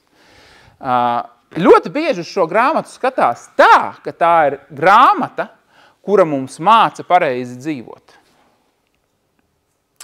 Tā ir grāmata, kura mums māca pareizi dzīvot. Šeit ir likumi, kas ir jāievēro, balstības likumi, par kuriem arī es sludinu. Es to saucu bieži vien par dzīves rokas grāmatu, un viņi ir, bet nepareizi to saprotot, cilvēks sāk skatīties uz to standārtu, morāles standārtu, uzvedības standārtu, un viņš sāk mēģināt dzīvot pēc šī standārta. Un tas ir nepareizs skatījums uz Bībeli. Jo zini, ko atklāja realitātē Bībele? Bībele atklāja Jēzu, kurš tev dod spēku dzīvot saskaņā ar šo grāmatu. It kā ļoti līdzīgas lietas pirmajā mirklī, ja neuzmanīgi klausās. Ja tu skaties uz šo grāmatu un lasi viņu, un tu skaties uz to ideju, ja, man nebūs vienalga, kas tur pēc kārtas, iekārot nebūs. Nebūs to, nebūs šito. Ja? Un būs mīlēt savu ienaidnieku. Un kā tev ar to veicās? Kā tev pēdējo reizi veicies mīlēt savu ienaidnieku? Klausies, mums te nevienam īsti ienaidnieku nav. Es saku, labākajā gadījumā kāds neveiksmīgi komentāru kāds uzraksta. Ja? Nav jau reāli ienaidnieki. Pārsvarā. Ir cilvēki, es zinu, ir cilvēki, bet tas ir retums. Pārsvarā 90% cilvēku mums nav reāli ienaidnieku. Mums ir nelabvēļi labākajā gadījumā, kuri parasti arī publiski to neatzīst. Bet kā tev veicās viņus mīlēt parasti? Zini, kas ir interesanti? Ir daudzas lietas, kuras ir tik elementāras Bībelē, kuras mēs nevaram izdarīt paši savā spēkā. Tāpēc Bībeles ideja nav mums parādīt, kas tev ir jādara pareizi. Bībeles ideja ir tev parādīt Jēzu. Tas arī ir viss. un Jēzu, kurš ir atrisinājis visas lietas un kurš dod tev spēku. Es esmu ievērojis, ka ir ļoti daudzas tā saucamās labās lietas, ko es esmu dzīvē izdarījis, nepamanot. Zini, kāpēc nepamanot? Tāpēc, ka es esmu ar Dievu kopā bijis. Tāpēc, ka es esmu bijis kopā ar Dievu. 1. Mūzes grāmata 17. nodaļa, 1.2. pāns ir teikts, staigā savu Dievu priekšā, tad tu būsi taisns. Staigā savu Dievu priekšā, tad tu būsi taisns. Tā ir fenomenāla rakstvieta. Man Dievs to vienreiz parādīja. Viņš teica, zini, Bībelē ir teikts, ka slikta sabiedrība samaitā labu raksturu. Amen? Laba sabiedrība pretēji veido labu raksturu. Un tagad man Dievs to vienreiz parādīja tā. Viņš saka, skaties. Viņš saka, ja tev ir draugs, kurš ir super labs cilvēks, izpalīdzīgs cilvēks, un pieņemsim, tu pats pēc savas dabas, esi huligāns. Tas nebija runa par mani, bet ideiski piemērs. Ja? Tāds, kas viņš nevienam neko labu neizdarīs. Ja? Un vienmēr domā par savu labumu. Un spļaudās ar semuškām. Nezinu, vienalga, visu, ko tur iedomāties, vienmēr sakot. Ja? Un viņš teica, un ja šis cilvēks, kas principā viņš ir naidīgs sabiedrībai, pats pa sevi, ja viņam būs draugs, labākais draugs, kas ir tiešām super foršs, labs cilvēks, un viņi iet kopā, šie divi cilvēki, iet pa ielu kopā. Un pēkšņi ir kaut kāda situācija, kur kādam ir vajadzīga palīdzība. Un tas labais draugs, viņš iet un palīdz. Viņš saka, ko dara tas sabiedrībai nevēlamais cilvēks? Viņš iet kopā ar viņu. Un beigās, kad viņi palīdz, tad tas cilvēks skatās uz abiem un saka, paldies jums, puiši, jūs tik forši jaunieši. Saproti? Tikai tāpēc, ka viņš ir kopā ar kādu. Tikai tāpēc, ka viņš ir kopā ar kādu. Tad, kad tu esi kopā ar Dievu, tu sāc darīt lietas, kuras tu pats par sevi iespējams nekad nebūtu darījis, pat nebūtu pamanījis. Man ir bijušas vairākas reizes dzīvē, kad es esmu attapies, ka es daru lietas, kuras es pats pēc savas būtības nedarītu. Nedarītu es. Un vairāku iemeslu pēc nedarītu. Pirmkārt, nedarītu tāpēc, ka man nav laika. Otrkārt, nedarītu tāpēc, ka man nepatīk. Saprotiet, ir lietas, kas mums nepatīk. Amen? Es sen par to esmu domājis, un varbūt kāds teiks, Alan, kā tu tā vari teikt, bet es tomēr pateikšu. Jūs esat pamanījuši, ka ir cilvēki, ar kuriem ir ļoti viegli pavadīt laiku, un ir cilvēki, ar kuriem nav pārāk viegli pavadīt laiku. Draudzē tā nevar būt.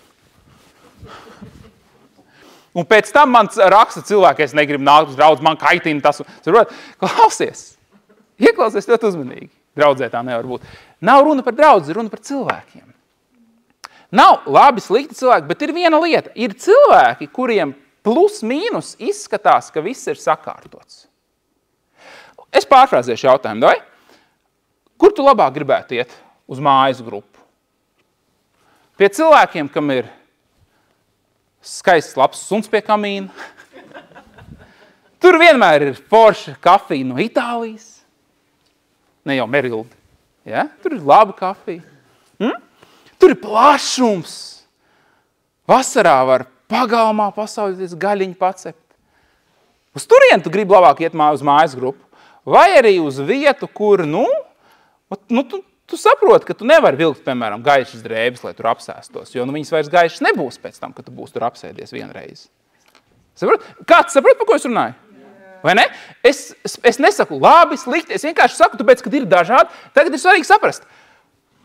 Ir reizes, kurās, ja mēs paskatāmies uz cilvēkiem, tad cilvēki pat ir labāki, kuriem nav tās lietas visas. Varbūt tur mājas grupa ir garīgāka un labāka, starp citu. Tas ir bieži vien tā var būt. Jo Brehards Bonke, piemēram, teica, jo mazāk ir svētā gara, jo vairāk vajag kūkas mūsu sadraudzībās un kafijas. Ja? Un tur tās kūkas nav. Un tāpēc tu nekad nezini. Bet lūk, ko es tev gribu pateikt. Mēs cilvēcīgi analizējam. Un ir cilvēki, ar kuriem no šī paša aspekta ir vieglāk būt. Un tad ir cilvēki, kuriem vienmēr ir problēmas. Jūs zināt cilvēks, kam vienmēr ir problēmas? Kāds varbūt saka, tas esmu es. Nē, tu esi Dieva mīļotais bērns. Bet tie, kas vēl nav to satvēruši, viņiem ir cilvēku kategorija, kas vēl nav satvēruši, kas viņi ir Kristu Jēzu. Un viņiem vienmēr ir problēmas. Un es tev pasaku, ar viņiem nav viegli būt. Varbūt es tāds viens esmu, nezinu. Tāpēc, ka ir daudz vieglāk būt ar cilvēkiem, kuriem viss ir kārtībā. Hei, viņi ir, viss ir, tu skaties, tu vienkārši, tev smaids nāk jau tikai tagad, tu esi kopā ar viņiem. Bet zini, ko man Dievs vienreiz parādīja?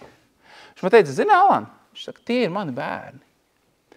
Un tev ir vieglāk būt ar līdzīgiem tev, kas ir, ir vieglāk, es saprotu. Viņš saka, bet zini, kas ir? Tie, ar kuriem ir viegli būt kopā, parasti viņiem nemaz īsti nevajag, lai baigi kāds ar viņiem būt kopā. Viņiem tāpat viss ir kārtībā. Bet tie, ar kuriem ir grūti būt kopā, ir tie, kuriem neviena nav parasti. Un, zini, kas ir interesanti? Viņi var izmainīties. Un viņi var kļūt par cilvēkiem, ar kuriem visi grib būt kopā. Tāpēc, ka skaties uzmanīgi, cik daudz no mums šodien ir cilvēki, ar kuriem kādreiz negribēja būt kopā varbūt. Bet šodien tu pazīsti Dievu. Un Dievs tev ir izmainījis. Slāva tev, Dievs! Gods un slāva tev, Dievs! Ir tik svarīgi. Un tāpēc šis pareizais redzējums, pirmkārt, attiecībā uz sevi, ir tas, kas tevi padara par cilvēku, kuru grib dzirdēt. Tev ir tik daudz ko pateikt. Tu zināji, ka tev ir kā Dieva bērnam, tev ir tik daudz ko pateikt. Bet ir viens jautājums, vai grib tevi dzirdēt? Un ir viens cits jautājums, vai grib tevi dzirdēt attiecībā uz to, ko Dievs tev ir iedevis? Kāpēc tevi grib dzirdēt? Bet tevi ir dārgumi, kas ir apslēpti. Un ir tik svarīgi, lai tu mācētu atpazīt, kas ir tas, kas padara tevi vērtīgu. Un tālāk, ka tu mācētu citiem parādīt, cik viņi ir vērtīgi. Slāva tev, Dievs! Halleluja!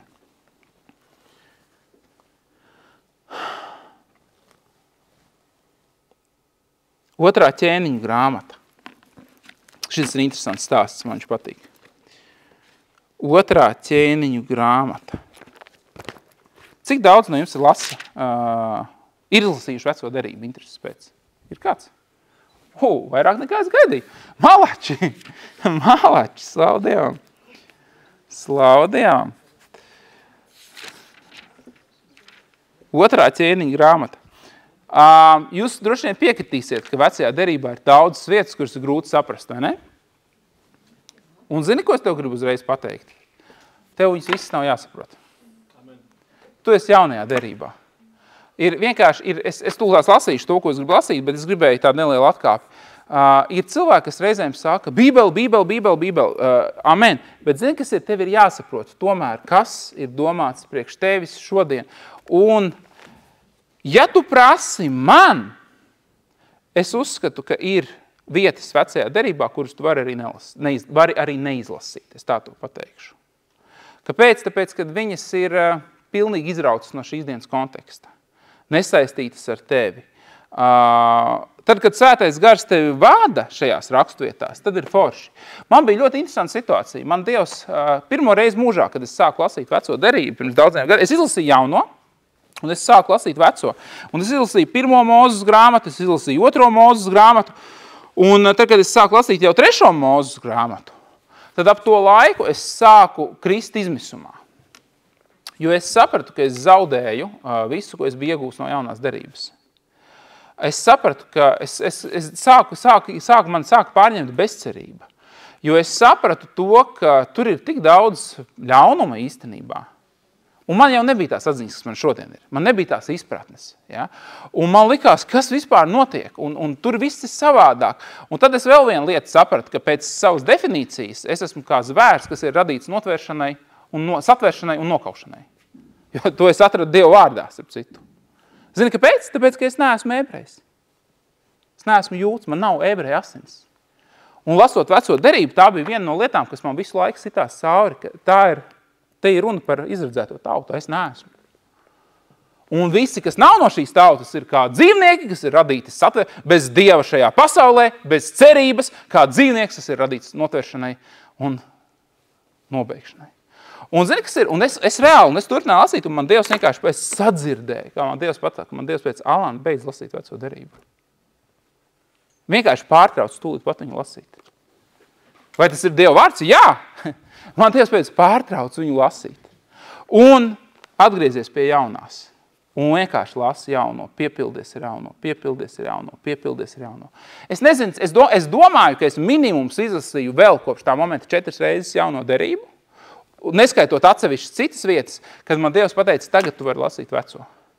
Jo tagad tu viņu lasīsi jau cauri jaunās derības prizmu. Tāpēc ir svarīgi saprast šīs lietas, tie ir tik daudz nianses. Man patīk vecā derība, bet es saku, viņi ir jāmāk redzēt no jaunās derības skata punkta, no Jēzus pabeigtajo darbu skata punkta. Tātad, 2. ķēniņu grāmata. 2. ķēniņu grāmata, 6. nodaļa. No 8. panta lasīšu. Ļoti interesants stāsts. Nu, piemēram, tā pati nianse, ko es jums tikko kā parādīju, un Dievs sūtīja ļaunas varas. Tur ir jābūt tulkojumam uz to. Tur var daudz jautājumu rasties. Tā, skaties, dārgais. Un Aramas ķēniņš karoja pret Izrēlu, un tas apspriedās ar saviem kara vadoņiem, un sacīja, es uzcelšu savu nometni tādā un tādā vietā. Tad Dieva vīrs sūtīja ziņu Izraēla ķēniņam un lika viņam sacīt, sargies iet šai vietai garām, jo tur ir paslēpušies aramieši. Un Izraēla ķēniņš sūtīja gan uz to vietu, par kuru Dieva vīrs tam bija sacījis, un no kuras viņš bija brīdinājis, un tur paglābās, un nevienu, ne 2 reizes vien. Aramas ķēniņa sirds bija sašutusi par šo lietu. Un viņš aicināja savus karapulku vadoņus, un viņš viņiem sacīja, vai jūs man varat pateikt, kurš no mums ir kopā ar Izraēla ķēniņu? Tad viens no viņa karapulku vadoņiem atbildēja, tā nav mans kungs un ķēniņi, bet gan pravietis Elīsa, kas dzīvo Izraēlā, pastāsta Izraēla ķēniņam tos vārdus, kurus tu runā savā guļamajā telpā. Tad viņš pavēlēja, ejiet un apskatieties, kur viņš ir, lai es sūtu un lieku viņu sagūstīt. Kad viņam tika teikts, ka Elīs atrodas Dotanā, tad viņš uz turienes sūtīja zirgus, ratus un stipru karapulku. Pievērs uzmanību, ir runa par vienu cilvēku. Viens cilvēks, kuru grib sagūstīt. Un, lai viņu sagūstītu šo vienu cilvēku, tiek sūtīti zirgi, rati un stiprs karapulks. Atceries, šis ķēniņš, pirms tam viņš sasauca savus karapulka vadītājus, nevis vienu, bet vairākus. Tad te mēs runājam par lielu pasākumu. Un viņi atnāca naktī un ielēns pilsētu. Kad Dieva vīra kalpotājs cēlās agri no rīta un izgāja ārā no mājas, tad redzi karaspēks ar zirgiem un ratiem jau bija pilsētu ielēncis. Un viņa puisis tam sacīja, ak, vai mans kungs, ko mēs darīsim? Tad ir mēs situācija, tu mierīgi guli, jā, klausies savu dievkalpojumu pa nakti, kā es to daru, un no rīta atmostās un kalps saka, klausies, nu ir ziepes. Visa pilsēta ir ielēngta dēļ tevis. Dēļ tevis. Visa pilsēta ir ielēngta. Ko mēs darīsim?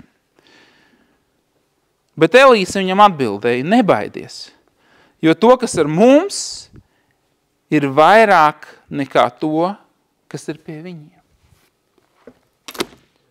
To, kas ir ar mums, ir vairāk nekā to, kas ir aplenkuši pilsētu.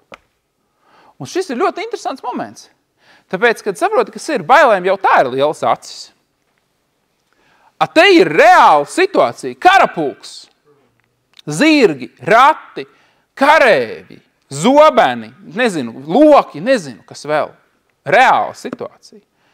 Un nāk pakaļ Dieva vīram un katram, kas sevi asociē ar viņu. Un Dieva vīrs saka, hei, mūsu ir vairāk, nesatraucies, nav problēmas. Nu, protams, ka tam puisim radās jautājumi. Viņš saprot 1, 2, 3, 4, 5 tūkstoši, 20 tūkstoši, 80 tūkstoši, 234 tūkstoši, 1, 2. Kā tā mēs vairāk, ja? Un Elīsa lūdza Dievu un sacīja, kungs, lūdzu atver viņam acis, ka viņš var redzēt. Un tas kungs atvēra tā puiša acis, un tas redzēja. Un lūk, kalns bija pilns ugunīgu zirgu un ratu visapkārt ap Elīsu. Wow! Kad tie nāca pret viņu, karavīri, tad Elīsa lūdza to kungu un sacīja, sit šo svešo tautu ar aklību. Un viņš to sita ar aklību, kā Elīsa to bija vēlējies. Tagad skaties uzmanīgi. Uzvaras apziņas pilnība un apzināšanās, kas ir ar tevi, tev ļauj rīkoties pilnīgi citā līmenī. Ievērojiet, pirmkārt, Dieva vīrs kaut ko redzēja. Viņš redzēja šīs eņģeļu miriādes, kas bija viņam apkārt. Tu zināji, ka tev un man eņģeļi vienmēr ir apkārt? Vienmēr. Pilnīgi vienmēr ir apkārt eņģeļi. Un viņi nav vienkārši tāpat, ka viņiem nav ko darīt, viņi vazājās līdzi. Viņi šeit ir ar mērķi. Bībelē teikts, eņģeļi ir stipri kalpojoši gari, kas klausa Dieva vārda balsī, un tikai un vienīgi cilvēks ir tas, kas var iedot Dieva vārdam balsi, protams, arī pats Dievs. Bet šeit uz zemes tikai cilvēks var iedot Dieva vārdam balsi, un eņģeļi klausa nevis Dieva vārdam, kuru tu zini, bet Dieva vārdam, kuru tu atraisi ar balsi, ar vārdu, ar skaņu. Hei, šeit ir eņģeļi. Un lielākoties viņi nekad neko nedara cilvēku dzīvē. Viņiem nekad netiek dot norādījumi. Zini, kas ir interesanti? Elīsa pateica eņģeļiem, sitiet ar aklumu. Vai tā bija Dieva ideja? Sist ar aklumu. Ir svarīgi to saprast. Kā jūs domājat? Nē. Tā vispār nebija Dieva ideja. Kā domā, vai apstādināt, kā Jozuā to pateica, Saule un mēnesis apstājies par Gibejas ieleju un apstājās visa planetārā sistēma? Vai tā bija Dieva ideja? Nē. Tad, kad tu zini, kas tu esi, un tad, kad tev ir uzvarētāja, uzvaras apziņas pilnība, kad tev ir taisnuma apziņa, jo bez tās tev nekad nevar būt uzvarētāja mentalitātes, kad tu zini, kas tu esi Kristu Jēzu, tad tu vari sākt sacīt lietas, kuras jebkuram citam cilvēkam šķiet neiespējamas, nereālas, vai arī pat aizvainojošas reizēm. Kas tu tāds esi, lai teiktu? Saproti? Un viņš pasaka, Elīsa pasaka sakojušu lietu. Sit viņus ar aklību. Un te ir pateikts, un viņš to sita ar aklību, kā Elīsa to bija vēlējies. Tad Elīsa sacīja šiem cilvēkiem, šis nav īstais ceļš, un šī nav īstā pilsēta. Nāciet, sekojiet man, un es jūs vedīšu pie tā vīra, kuru jūs meklējat. Šai gadījumā tas bija, nav runa obligāti par fizisku aklumu, šis bija stulbums viņus ķēri, tā var teikt. Un viņš tos veda uz Samariju. Kad tie nonāca Samarijā, tad Elīsa lūdza, kungs atver viņu acis, lai viņi redz. Un tad tas kungs atvēra viņiem acis, ka tie varēja redzēt, un lūk, tie atradās jau pašā Samarijas vidū. Kad Izraēla ķēniņš viņus ieraudzīja, tad viņš jautāja Elīsam, mans tēvs, vai man tos būs bez žēlastības nokaut? Citiem vārdiem sakot, viņš šo armiju atveda pie Izraēla ķēniņa, pilnīgi bez spēka, bez varas, vienkārši, lai, kur ir tavi pretinieki, te viņi visi ir, viņus atveda uz šķīvi, var teikt, viņiem pasniedza. Un Izraēla ķēniņš saka, mans tēvs, vai man viņus būs bez žēlastības nokaut? Bet skaties, ko saka Dieva vīrs, viņš saka, nē, tu to nedrīksti darīt. Vai arī tu gribi nomaitāt šos ļaudis, kurus tu neesi nedz ar savu zobenu, nedz ar savu loku saņēmis gūstā, cel viņiem priekšā ēdienu un dzērienu. Lai viņi ēd un lai viņi dzer un lai viņi atgriežas atpakaļ pie sava kunga. Un viņš tiem sarīkoja lielu mielastu, ka tie ēda un dzēra un viņš tos atlaida un tie atkal atgriezās pie sava kunga. Pēc tam aramiešu sirotāju pulki vairs nekad nenāca Izraēla zemē. Slāva tev Dievs! Slāva tev Dievs! Paskaties, mēs tikko kā runājām šeit par to, kā Izraēls ir izcīna uzvaras, kā tauta izcīna uzvaras, bet mēs šeit, šajā stāstā, redzam, kā viens vienīgs Dieva cilvēks ar pareizo skatījumu, ar pareizo apziņu, pat armijas viņam nevar kaitēt. Pat armijas viņam nevar kaitēt. Hei, slāvu tev, papiņ. Visi šie notikumi, un tagad ir svarīgi ļoti, lai tu sadzirdi, ko es tev pateikšu. Visi šie notikumi risinājās vecās derības laikā. Es neesmu nevienu rakstnieku no jaunās derības pagaidām izskatījis. Visas šīs uzvaras, šī uzvaras apziņas pilnība, tas viss ir vecās derības laikā. Tad, kad Jēzus upuris vēl nebija stājies spēkā šeit uz zemes. Tad, kad svētais gars vēl nebija piepildījis. Tad, kad neviens nebija piedzimis no jauna. Tad, kad nebija īstas reālas derības ar Dievu, kas ir šī mūsu jaunā derība, žēlastības derības nebija vēl. Dievs cīnīsies par tevi ir vecās derības apsolījums. Tas, ka Dievs cīnīsies par tevi un tavā vietā, tas ir vecās derības apsolījums. Tagad skaties uzmanīgi. Ebrejiem vēstule, 8. nodaļa. 6. pāns. Un runa šeit ir par Jēzu. Bet viņam, Jēzum, ir piešķirta pārāka kalpošana. Jo viņš ir labākas derības starpnieks, kas uz labākiem apsolījumiem dibināta. Hei! Jo, ja pirmā būtu bijusi bez trūkuma, tad nemeklētu vietu otrai, jo tos norādams, viņš saka, redzi, nāk dienas, tas kungs saka, kad es celšu jaunu derību ar Izraēlu namu un ar Jūdas namu. Ne pēc tās derības paraugu, ko es esmu cēlis ar viņu tēviem tajā dienā, kad es viņu rokas satvēru, lai viņus izvestu no Eģiptes zemes, jo viņi paši nav palikuši manā derībā, un tas bija šis mīnus sacē derībai. Un es esmu viņus pametis, saka tas kungs, bet šī ir tā derība, ko es celšu ar Izraēlu namu pēc šīm dienām, saka tas kungs, es likšu savus likumus viņiem prātā, un es tos rakstīšu viņiem sirdī, tas saucās piedzimis no jauna, un būšu viņiem par Dievu, un viņi būs man par tautu, un viņi nemācīs katrs savu tuvāko un brālis sacīdam atzīst to kungu, jo visi mani pazīst no mazā līdz lielajiem viņu starpā, jo es būšu žēlīgs viņu netaisnībām, un viņu grēkus vairs nepieminēšu, un sacīdams jauns, viņš pirmo ir atzinis par vecu, bet kas kļūst vecs un noveco, tas ir tuvu iznīkšanai. Tad skaties, mums šodien ir jauna derība, kas ir labāka derība un balstīta uz labākiem apsolījumiem. Un ja vecajā derībā apsolījums bija, es karošu par tevi, tad cik daudz mēs esam labākā stāvoklī šodien? Jau vecajā derībā tik labi apsolījumi, bet šodien tev ir apsolījumi, kas vispār nav salīdzināmi ar to. Šodien nav, skaties, toreiz Dievs saka, es karošu, bet viņi meklē, viņi vērš savus acis, skaties, šodien svētais gars dzīvo tevī. Svētais gars, tu vispār saproti, ko tas nozīmē, svētais gars dzīvo tevī. Visas gudrības avots ir tevī, visas spēka avots ir tevī. Tas, kas dara visus brīnumus, ko mēs lasām, ir tevi. Apostuļu darbi 10.38 ir parādīts, kā Jēzus darīja Dievu brīnumus. Tur ir teikts, tur ir aprakstīts Tēvs, Dēls un Svētais gars vienā pantā, Apostuļu darbi 10.38. Ir teikts, Jēzus staigāja apkārt, labu darīt, svētā gara spēkā, labu darīdams, jo Dievs bija ar viņu. Svētā gara spēkā. Viņš darīja šīs lietas, un šodien tev ir tas pats gars. Un tas ir uzvaras gars. Un viņš ir tas, kas tev dod redzējumu par tevi. Un viņš tev rāda situācijas no sava skata punkta. Un tāpēc šodien tev nav jāmeklē miers ārpus sevis, jo miera avots ir tevī. Svētais gars ir. Cik labi, ka tev nav jāiet uz konsultāciju pie kāda. Tevī ir svētais gars.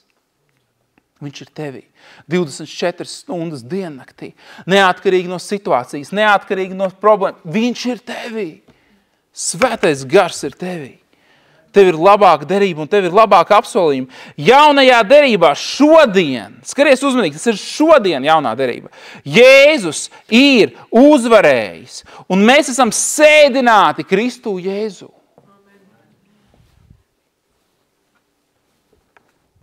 Efeziešiem vēstule. Vēstule Efeziešiem.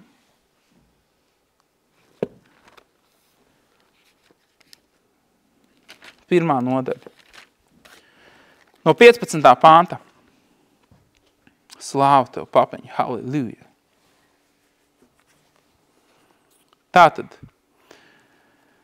Tāpēc Pāvils pierakstīs ar savu lūkšanu faktiski. Tāpēc dzirdēdams par jūsu ticību uz kungu Jēzu un mīlestību uz visiem svētajiem, Es arī nebeidzu pateikties Dievam par jums pieminēdams jūs savās lūkšanās, aizlūgdams, lai mūsu Kunga Jēzus Kristus Dievs un godības pilnais Tēvs jums dotu gudrības un atklāsmes garu. Viņš vēlta šo lūkšanu no jauna piedzimušiem kristiešiem. Es lūdzu, lai Dievs tev dod gudrības un atklāsmes garu, halleluja, lai tu labāk izprastu viņu. Es lūdzu, lai viņš tev dod apgaismota gara acis, lai tu zinātu, kādu cerību dod viņa aicinājums un kādu godības bagātību viņš savējiem liek iemantot. Un cik pārlieku liels ir viņa spēka mērs, kas parādās pie mums ticīgajiem. Vai tu dzirdi šos vārdus? Darbodamies tādā pašā visspēcības varenībā, kādu viņš ir parādījis Kristū, to uzmodinādams no miroņiem un sēdinādams pie savas labās rokas debesīs pievērs uzmanību šiem vārdiem. Kristus ir sēdināts pie Tēva labās rokas debesīs, augstāk par ikvienu valdību, vāru, spēku, kundzību un ikvienu vārdu, kas tiek minēts vai nu šinī laikā, vai arī nākamajā laikā, un visu viņš ir nolicis zem viņa kājām, bet viņu pašu pāri visam ir iecēlis par galvu draudzei, kas ir viņa miesa pilnība, kas visu piepilda. Kāds teiks, jā, tas ir Jēzus, viņš ir sēdināts, bet zini, kas ir, es gribu parunāt par tevi. Es gribu parunāt par tevi. Un tālāk Pāvils runās par tevi. Arī jūs bijāt miruši savos pārkāpumos un grēkos, kuros reiz dzīvojāt, pakļauti šīs pasaules varas nesējam, gaisa valsts valdniekam, garam, kas vēl tagad darbojas nepaklausības bērnos. Kopā ar tiem mēs visreiz dzīvojām savas miesas kārībās, ļaudamies miesas un miesas prāti iegribām pēc savas dabas neatjaunotās, būdami Dieva dusmības bērni kā visi pārējie.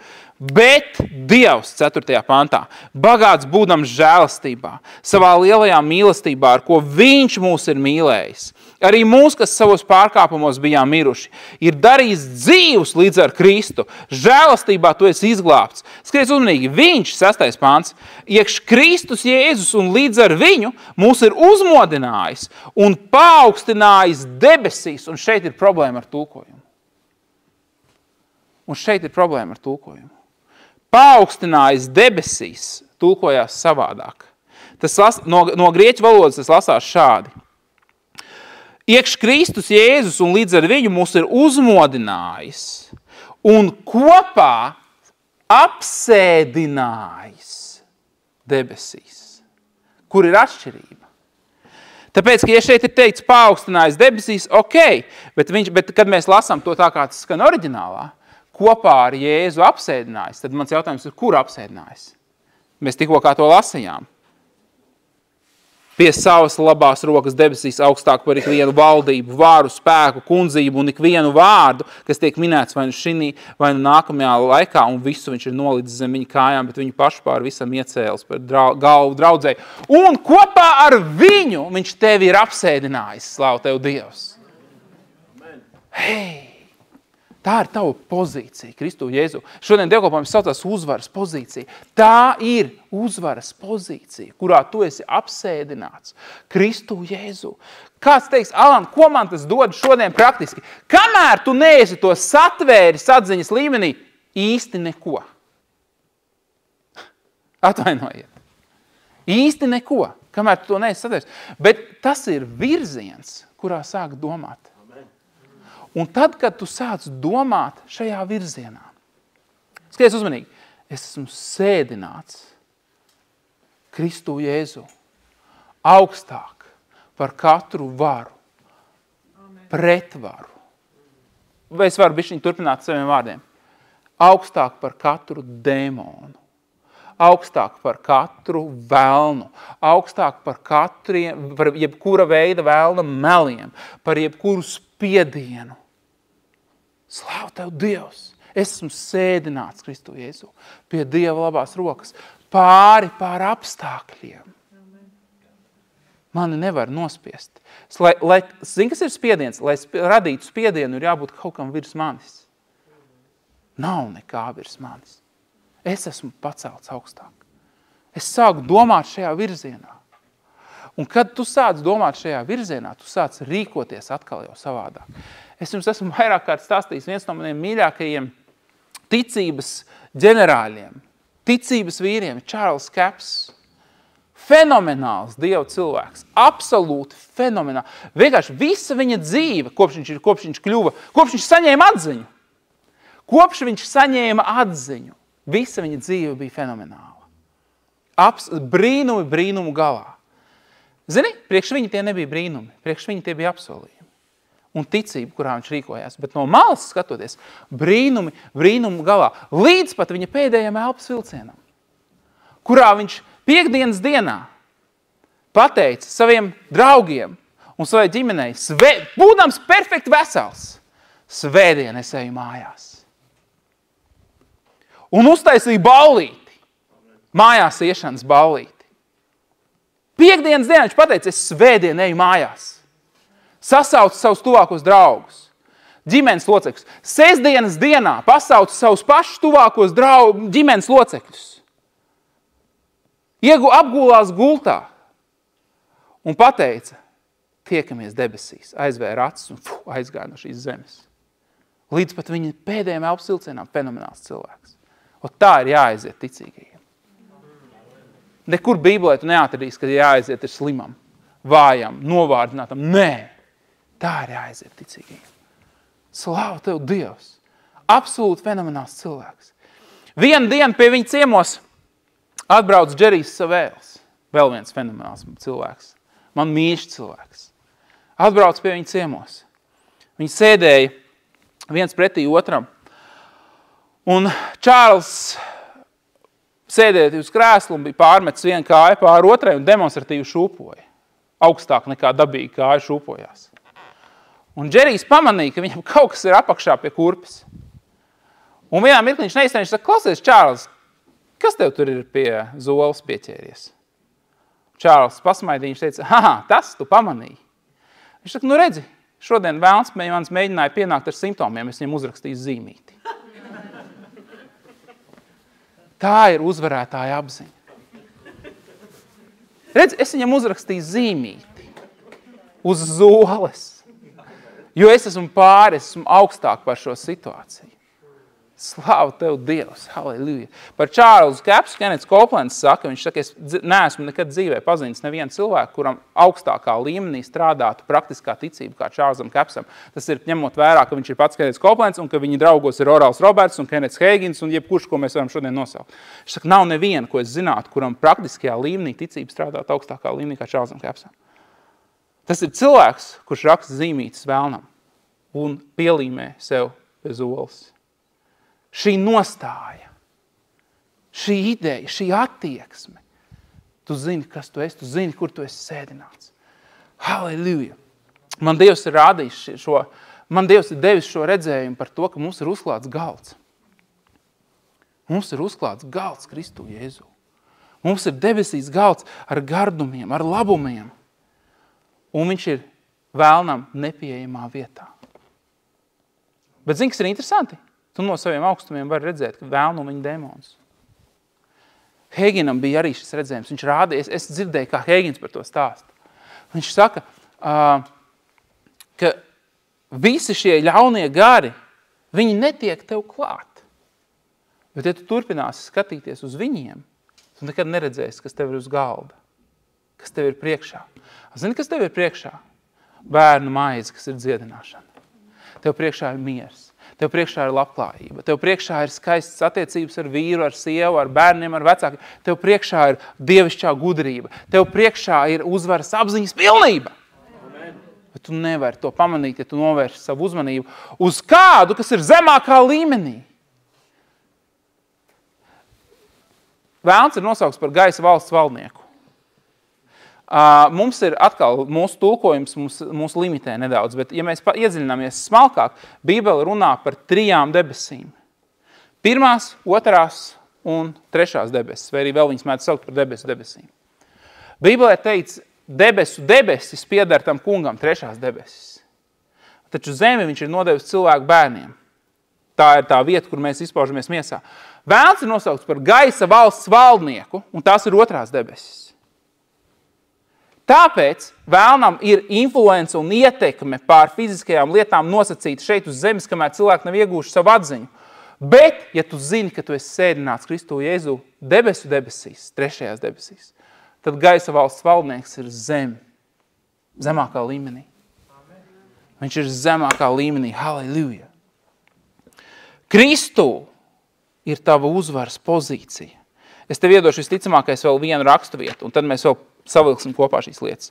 Otrā vēstule korintiešiem.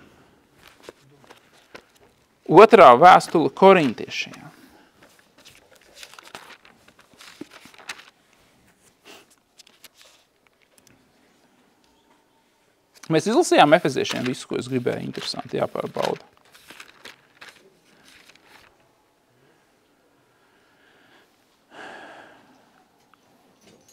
Jā, pieņemsim, ka izlasījām. Labi. Tātad, otrā vēstule korintiešiem.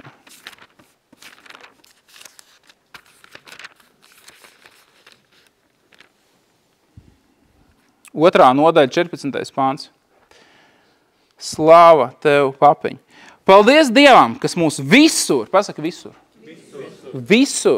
vada Kristus uzvaras gājienā. Ievērot, tas nav mūsu uzvaras gājiens, tas ir viņa uzvaras gājiens. Bet mēs ejam kopā, un līdz ar to tā ir arī mūsu uzvara. Paldies Dievam, kas mūs visur vada Kristus uzvaras gājienā, un caur mums izplata viņa atziņas labo smaržu visās malās. Viņš mūs visur vada Kristus uzvaras gājienā. Tagad skaties uzmanīgi. Kristus ir uzvarējis. Jēzus ir uzvarētājs, viņš ir uzvarējis. Tu esi aicināts iet viņa uzvaras gājienā. Citiem vārdiem sakot, tu esi kopā ar uzvarošo pusi. Tu ej kopā ar uzvarošo pusi. Slāva tev Dievs. Un zini, kas ir? Tad, kad, ja tu esi kopā ar uzvarošo pusi, vienalga, cik daudz tu esi ieguldījis sava darba tajā. Esi vai neesi, tu esi uzvarētājs. Tu esi uzvarētājs. Vai tu man dzirdi? Jo tu esi kopā ar viņu. Tu esi uzvarētājs. Tāpēc, tad, kad rodās jautājumi, tu vari atsaukties uz savu līderi, uz Jēzu, uz uzvarētāju. Viņš ir mans kungs. Viņš ir tas, kas nodrošina manu uzvaru. Tu esi sēdināts augstākā līmenī, nepieejamā priekš vēlna augstumā. No turienes arī nāk tavu uzvaru. Zini, kas ir interesanti? Vēlns vienmēr mēģinās noraut tevi lejā no turienes. Viņš nevar, bet viņš nevar noraut, kā es pārfrāzēšu, viņš mēģinās panākt, ka tu nokāpi lejā, jo noraut viņš nevar tevi. Viņš vienmēr mēģinās panākt, ka tu nokāpi lejā. Kādā veidā viņš ir radījis tevī domas, ka tu esi necienīgs. Tu esi necienīgs būt tur augšā. Kas tu tāds esi? Tev vēl ir jāpieaug, lai tu ieņemtu savu patieso vietu Kristū. Pagaidām tu vēl neesi gatavs. Un visas pārējās lietas, vainas apziņa, nedrošības, mazvērtības kompleksi. Tās visas ir lietas, ar kurām viņš mēģinās dabūt tevi lejā no turienes. Uzraksti viņam zīmīti. Amen. Vēlns grib, lai tu mēģini cīnīties vēl viena lieta. Viņš grib, lai tu mēģini cīnīties un tikt galā pats saviem spēkiem. Citiem vārdiem sakot, viņš grib, lai tu pats centies izcīnīt savas uzvaras. Tā ir vēl viena interesanta lieta. Tev ir pašam jātiek galā. Tu esi Kristū Jēzu jau 10 gadus, tev jau ir pašam jāmāk tikt galā. Amen, ja runa ir par to, ka tu nemeklē palīdzību pie cilvēkiem. Bet pašam tikt galā nav nekāda sakara ar to, ka tu pats tiec galā. Sakars ir ar Jēzu Kristu. Sakars ir ar to, ka tev ir apsolījums. Kristu, tu skaties uz viņu. Sakars ir ar to, ka nevis es savā spēkā, bet es atdodu. Bībelē teica, metiet visas savas rūpes un raizes uz Dievu, jo viņš rūpējas par jums. Amen? Tā ir visīstākā bībeliskā pazemība. Jēzus saka, skaties uz mani un mācies no manis, jo es esmu patiesi pazemīgs. Un pēc tam viņš apgāž galdus sinagogā un ar pātagu izmet visu sārā no turienes. Skaties uz mani, es esmu patiesi pazemīgs. Kāds varētu teikt, es tur īpaši pazemību neredzu pātagām mest cilvēku sārā. Teikt, jūs noziedznieki, jūs laupītāji, ja, un viss pārēj oģu dzimums. Tas neizklausās super pazemīgi. Redzi, kas ir? Pazemība nav vizuāli redzama cilvēku uzvedībā. Reālā pazemība ir ticēt Dieva vārdam un rīkoties atbilstoši. Tā ir īstā pazemība. Īsta pazemība nekad sevi nenosauks par grēcinieku, ja Dieva vārds pasaka, ka tu esi taisnīgs. Īsta pazemība nekad nenāks ar viltus pazemību, kas ir, Dievs, tu jau redzi, mēs jau neko daudz neprasām. Ja? Dievs, ja tikai vienu reizi tu mums atbildēs. Tā viss ir viltus pazemība. Īsta pazemība, zin, ko saka Dievs, un rīkojās atbilstoši pat tad, ja nejūtās tā, kā to saka Dieva vārds. Manā dzīvē man ir bijušas pietiekami daudz reizes, kad es neesmu juties. Un es runāju par pāris gadiem apakaļ. Šodien tā vairs nav. Bet manā dzīvē ir bijušas reizes, kad es neesmu juties kā Dieva taisnais. Jo es zināju, ka es esmu, bet mana darbība, es pateikšu to tā, mana darbība ļāva vēlnam man melot. Kāds zina, par ko es runāju? Kādam ir bijis tā, ka tava darbība atļauj vēlnam tev melot? Un varētu teikt, kāpēc tu ļāvi viņam melot? Pagaid, līdz es mierā. Atceries, Bībeles princips ir parādīt Jēzu, kurš tev dod spēku, nevis pieprasa no tevis. Tāpēc tavas kļūdas nav problēma Dievu priekšā. Tavas kļūdas ir tās, caur kurām vēlns var mēģināt ar tevi runāt. Un tad ir jautājums, vai tu ticēsi vai neticēsi tam, ko viņš saka. Bet man ir bijušas situācijas, kurās es neesmu juties kā Dieva taisnais. Jo es esmu sastrādājis ziepes kaut kāds. Ne tā esmu atbildējis cilvēkiem, ne tā esmu noreaģējis, ne tā esmu pateicis kaut ko, nodomājis, vienalga. Bet es esmu Dieva taisnais vienmēr bijis. Pat tad, kad es to neesmu zinājis. Un tāpēc agri vai vēl man pienāca situācija, kurā man bija jāpieņem lēmums. Vai es būšu pazemīgs vai nē. Man reizēm cilvēki mēdz pārmest talantu un diezko pazemīgs. Es esmu vispazemīgākais cilvēks, kādu tu esi redzējis. Es tev pasaku skaidri un gaiši. Un tieši ar šiem vārdiem es to apliecinu. Tāpēc, ka zini, kas ir? Man ir teikuši, Alan, pazemīgs cilvēks nevar tā pateikt. Bet es jau to nesaku pats no sevis. Es to esmu atradis vārdā. Un skaties uzmanīgi, es ticu Dieva vārdam. Un tāpēc, ja viņš man saka, ka tu esi paaugstināts, aicināts, taisnots, pagodināts, tad es esmu. Un tā būtu augstprātība melot pret Dieva vārdu un teikt, ka es neesmu pagodināts. Teikt, ka es jau neesmu nekas īpašs. Tu zini, ka tu saki, es neesmu nekas īpašs, tu melo pret Dieva vārdu. Jo nav īpašāk pa tevi. Nav īpašāk pa tevi dēļ tā, ko Dievs ir izdarījis. Dēļ tā, ko Jēzus ir izdarījis. Katru reizi, kad tu sevi pazemini, tu esi augstprātīgs. Jo tu sevi, savas vecāku idejas, savas tautas idejas, savas vides idejas cel augstāk par Dievu vārdu. Tas ir spēcīgi. Tāpēc es esmu pieņēmis lēmumu. Es atsakos būt augstprātīgs. Es atsakos būt iedomīgs. Es atsakos paaugstināties. Es izvēlos vārds vārdā sacīt to, ko saka Dieva vārds par mani. Un tad, kad tu tā sāksi rīkoties, būs cilvēki, kas tev teiks, nē. Un es tev gribu uzdot jautājumu, kāda starpība? Kāda starpība, ko teiks citi? Viņiem tāpat ir viedoklis par tevi jau sen izveidojies. Viņiem tāpat ir Klausies, liecies mierā, neskaties uz citiem, skaties uz Dievu. Un zini, kas notiks vēl, ir baigi interesantā viena lieta. Tad, kad tu kļūsi pazemīgs un sāksi sevi redzēt un runāt saskaņā ar to, kādu Dievs tevi rāda, zini, kas sāks notikt? Tu sāksi mainīties. Tava domu gaita sāks mainīties. Tāpēc, kad ir cilvēki, kuri, kā es teicu, ir cilvēki, piemēram, tā kā es pateicu, man bija pāris gadu apakaļ situācijas, kurās es ar savu darbību ļauju vēlnam man melot. Zini, kas ir? Tās darbības sāks samazināties.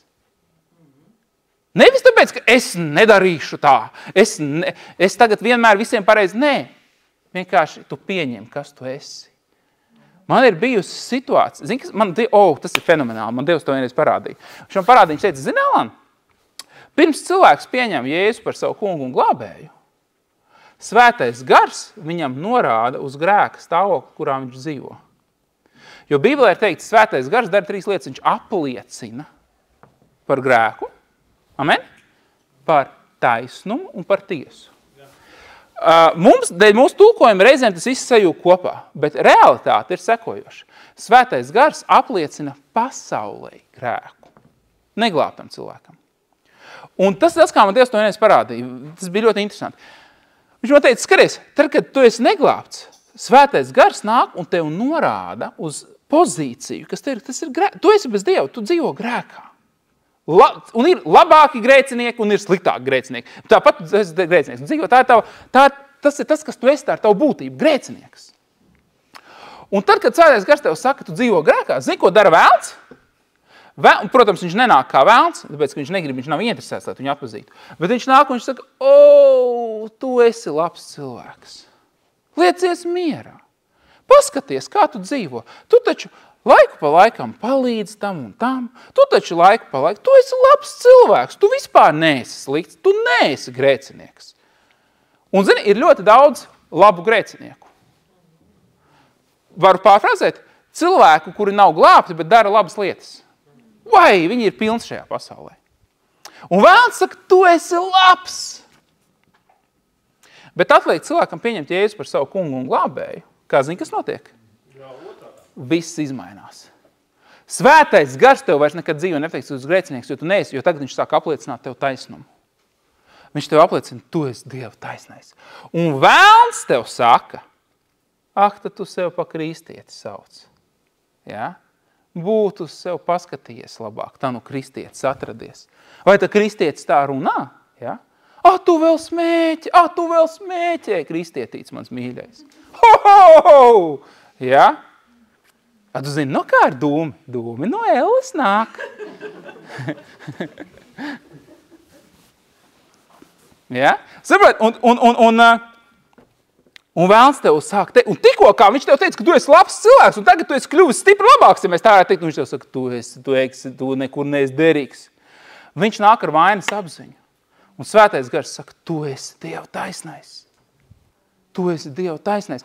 Man nācās, tad, kad es sāku apzināties Dieva taisnošanas darbu, Jēzus dāvanu nepelnīto, man sāka nākties, man bija jāsāk apzināties, kas ar mani runā. Jo bija vēlns, kas man nāca ar nosodījumu. Un zini, kas ir? Bija jau par ko. Tā ir viena no lietām, ko mēs reizēm palaižam garām. Tad, kad vēlns nāk ar nosodījumu, viņš ir mēls un mēl tēvs, viņš vienmēr sagrozīs situāciju. Bet principā bieži vien ir jau par ko. Un svētais gars nāk ar to, ka es tev mīlu. Amen. Viņš saka, es tev mīlu. Amen. Un viņš saka, zini, kas ir? Un viņš saka, tas neesi tu. Tā nav tava daba. Tu tā neatbildi, tu tā nerunā. Viņš saka, tas neesi tu, tā nav tev piedienīga darbība. Un viņš nesaka tev, viņš tevi nenosoda, viņš tevi ceļ ārā no dubļiem. Cik daudz tu piedzīvoši, ka tevi ceļ ārā no dubļiem? Un tai pašā laikā kāds tev mēģina gremdēt apakaļ. Un tad patiesa pazemība ir, zini kas? Ka tu beidz ticēt tam, kurš tevi apsūdz un velk iekšā apakaļ dubļos, bet sāc ticēt tam, kas tevi ceļ ārā. Un kad viņš tevi ceļ ārā, tad tu turpini ne tikai celties, bet tu turpini iet kopā ar viņu. Un notiek kas? Staigā savu Dievu priekšā, un tu būsi taisns. Tu gribi būt taisns savā darbībā. Tu būtu reti dumšs, ja negribētu, es pateikšu godīgi. Es ticu, ka te tādu nav. Tu gribi būt taisns. Tu gribi būt svēts. Realitātē tu esi. Bet darbība reizēm pieklibo. Ja tu gribi būt savā darbībā maksimāli pietuvināts taisnumam, svētumam, tad notic, ka tu tāds esi jau tagad. Un sāc staigāt ar Dievu. Sāc staigāt ar Dievu. Un pēkšņi, zini, kas būs? Viņa īpašības pāries uz tevi. Viņa daba un viņa būtība pāries uz tevi. Tu sāksi redzēt vajadzības, nevis savas, bet vajadzības kā tādas, kuras tu vari piepildīt. Cilvēki vienmēr redz vajadzības. Jautājums, vai tu redzi savus, vai tu redzi tās, ko tu vari piepildīt. Es izvēlos skatīties uz tām, ko es varu piepildīt. Un kad tu sāksi meklēt vajadzības, kuras tu vari piepildīt, tu būsi pārsteigts par to, cik neaprakstāmi bagāts tu esi. Kāda gudrība ir tevī? Kāds svaidījums tev piemīt? Kāds spēks ir tevī? Kādi vārdi svētā gara doti tev nāk? Kādas iespējas rīcības tev ir? Tu to ieraudzīsi, kāpēc? Jo tu būsi sācis skatīties citā līmenī. No pozīcijas, kurā tu esi sēdināts Kristu, Jēzu, augstāk par katru varu, valdību un pretspēku. Mums ir jāatceras par savu pozīciju Kristu, Jēzu. Mums ir jāskatās no pozīcijas, kurā mēs jau esam uzvarējuši, nevis no cīņas pozīcijas. Ir vesels bars ar cīņām, kas tev man būs priekšā, bet mums ir jāiemācās jau šodien skatīties no uzvarētāja pozīcijas. Tas saucās dodies cīņā, uzvaras, apziņas pilns. Citiem vārdiem sakot, ieraugi savu uzvaru vēl pirms cīņa ir sākusies un dodies cīņā, uzvaras, apziņas pilns. Amen un vēlreiz. Amen. Slāvu tev, papiņ. Halleluja. Šajā pašā momentā, papiņ, es vienojos. Jēzus visu varnajā vārdā, es vienojos ar tevi. Es vienojos ar tevi un es vienojos ar tavu vārdu, ka tas ir patiesas mūsu dzīvē. Es vienojos ar tevi, svētais gars, par katru pamudinājumu, kuru tu mums dod. Tu mums dod arī spēku viņā dzīvot. Es vienojos ar tevi, Dievs, ka mums ir brīnišķīgs aicinājums, milzīgs spēks un milzīgas iespējas. Un es vienojos, ka mēs ieraugam ceļu, ko tu mums gribi parādīt. Es vienojos ar katru no jums, dārgie, par jūsu uzvarām. Es vienojos ar tevi par tavām uzvarām. Es vienojos ar tevi, ka vainas apziņa, hei, te ir kāds, kam ir jāzina. Ieklausies uzmanīgi, Dievs tev saka, vainas apziņa aiziet. Viņa aiziet, bet viņa mēģinās nākt atpakaļ. Nelaid viņu. Kādam tas ir jādzird? Dievs tev saka, ieklausies uzmanīgi, tu esi pilnīgi perfekti, kristāli tīrs manās acīs. Tevī es neredzu nekādu vainu. Halleluja, neviena apsūdzība nekad nenāk no manis. Tu esi mans mīļotais bērns. Tas ir tik svarīgi, lai tu satvērtu šitās lietas. Halleluja, tas atraisīs tavas rokas brīvi darboties. Tas atraisīs tavu muti, lai tu varētu svētīt cilvēkus. Tas noņems bailes, tas noņems šaubas, tas noņems nedrošības.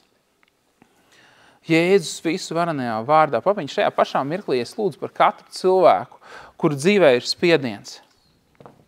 Es lūdzu par to, lai viņi ierauga, ka viņi ir ārpus šīs spiediena, ka šim spiedienam nav varas pār viņiem. Lai viņi ierauga to, ka visas cīņas jau ir izcīnītas. Lai viņi ierauga tevi, Jēzu. Lai viņi novērš savu uzmanību no problēmas un ierauga tevi kā mīlošu, kā visu varenu, kā tiešām brīnišķīgu glābēju. Jēzus visu varenajā vārdā. Es vienojos ar katru, kas pēc tam skatīsies ierakstu. Es vienojos ar tevi, ka tu esi dziedināts, tu esi atbrīvots, tu esi svētīts, tu esi pagodināts, taisnots un aicināts. Jēzus visu varenajā vārdā. Halleluja. Un svētais gars, es vienkārši lūdzu, ka mēs katrs tiešām ieraugam, ka izkristalizējās mūsu unikālais aicinājums, kas mūs aizvedīs līdz tiešām tai laimei, ko tu esi paredzējis katram no mums, ka mūsu gājiens, ka mūsu dzīves ritms un dzīves gājums kļūst patīkams, kļūst svētīts, kļūst brīnišķīgs, kļūst labs. Zini, ka mēs tiešām izbaudam katru dienu, ko tu esi devis šeit uz zemes. Un pat, ja ir spiediens, pat, ja ir kaut kādi grūti momenti, ir kaut kas, ko tu šodien vari izbaudīt, ko tev ir devis Dievs. Un lai mēs ieraugam tās lietas, ko mēs varam izbaudīt. Lai mēs nedzīvotu tikai gaidot brīnumu nākotnē, bet lai mēs dzīvotu šodien ar apziņu, ka šodien ir pieejams svētības, ir pieejama mīlestība, ir pieejama iepriece, ir pieejama iespēja smieties un smaidīt un baudīt. Hei, es gribu, lai tu varētu baudīt. Tev ir tik daudz ko baudīt. Sāc skatīties uz savu dzīvi, ko Dievs tev devis, lai tu vari baudīt. Halleluja, slāvu tev, papiņ. Es katru dienu apzināti un mērķiecīgi, es zinu, es pagājušais laikam jau to teicu, bet es to pateikšu vēlreiz. Es katru dienu apzināti un mērķiecīgi skatos uz lietām Dievs, kuras es varu baudīt. Un es to daru vēl no rīta, kad lielākā daļa guļ.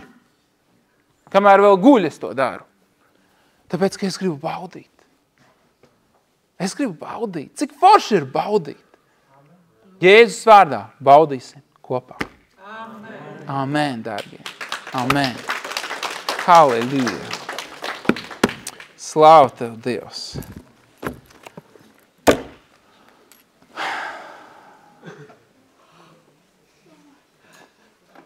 Es visu esmu pateicis laikam. Slāvu Tev, Dievs.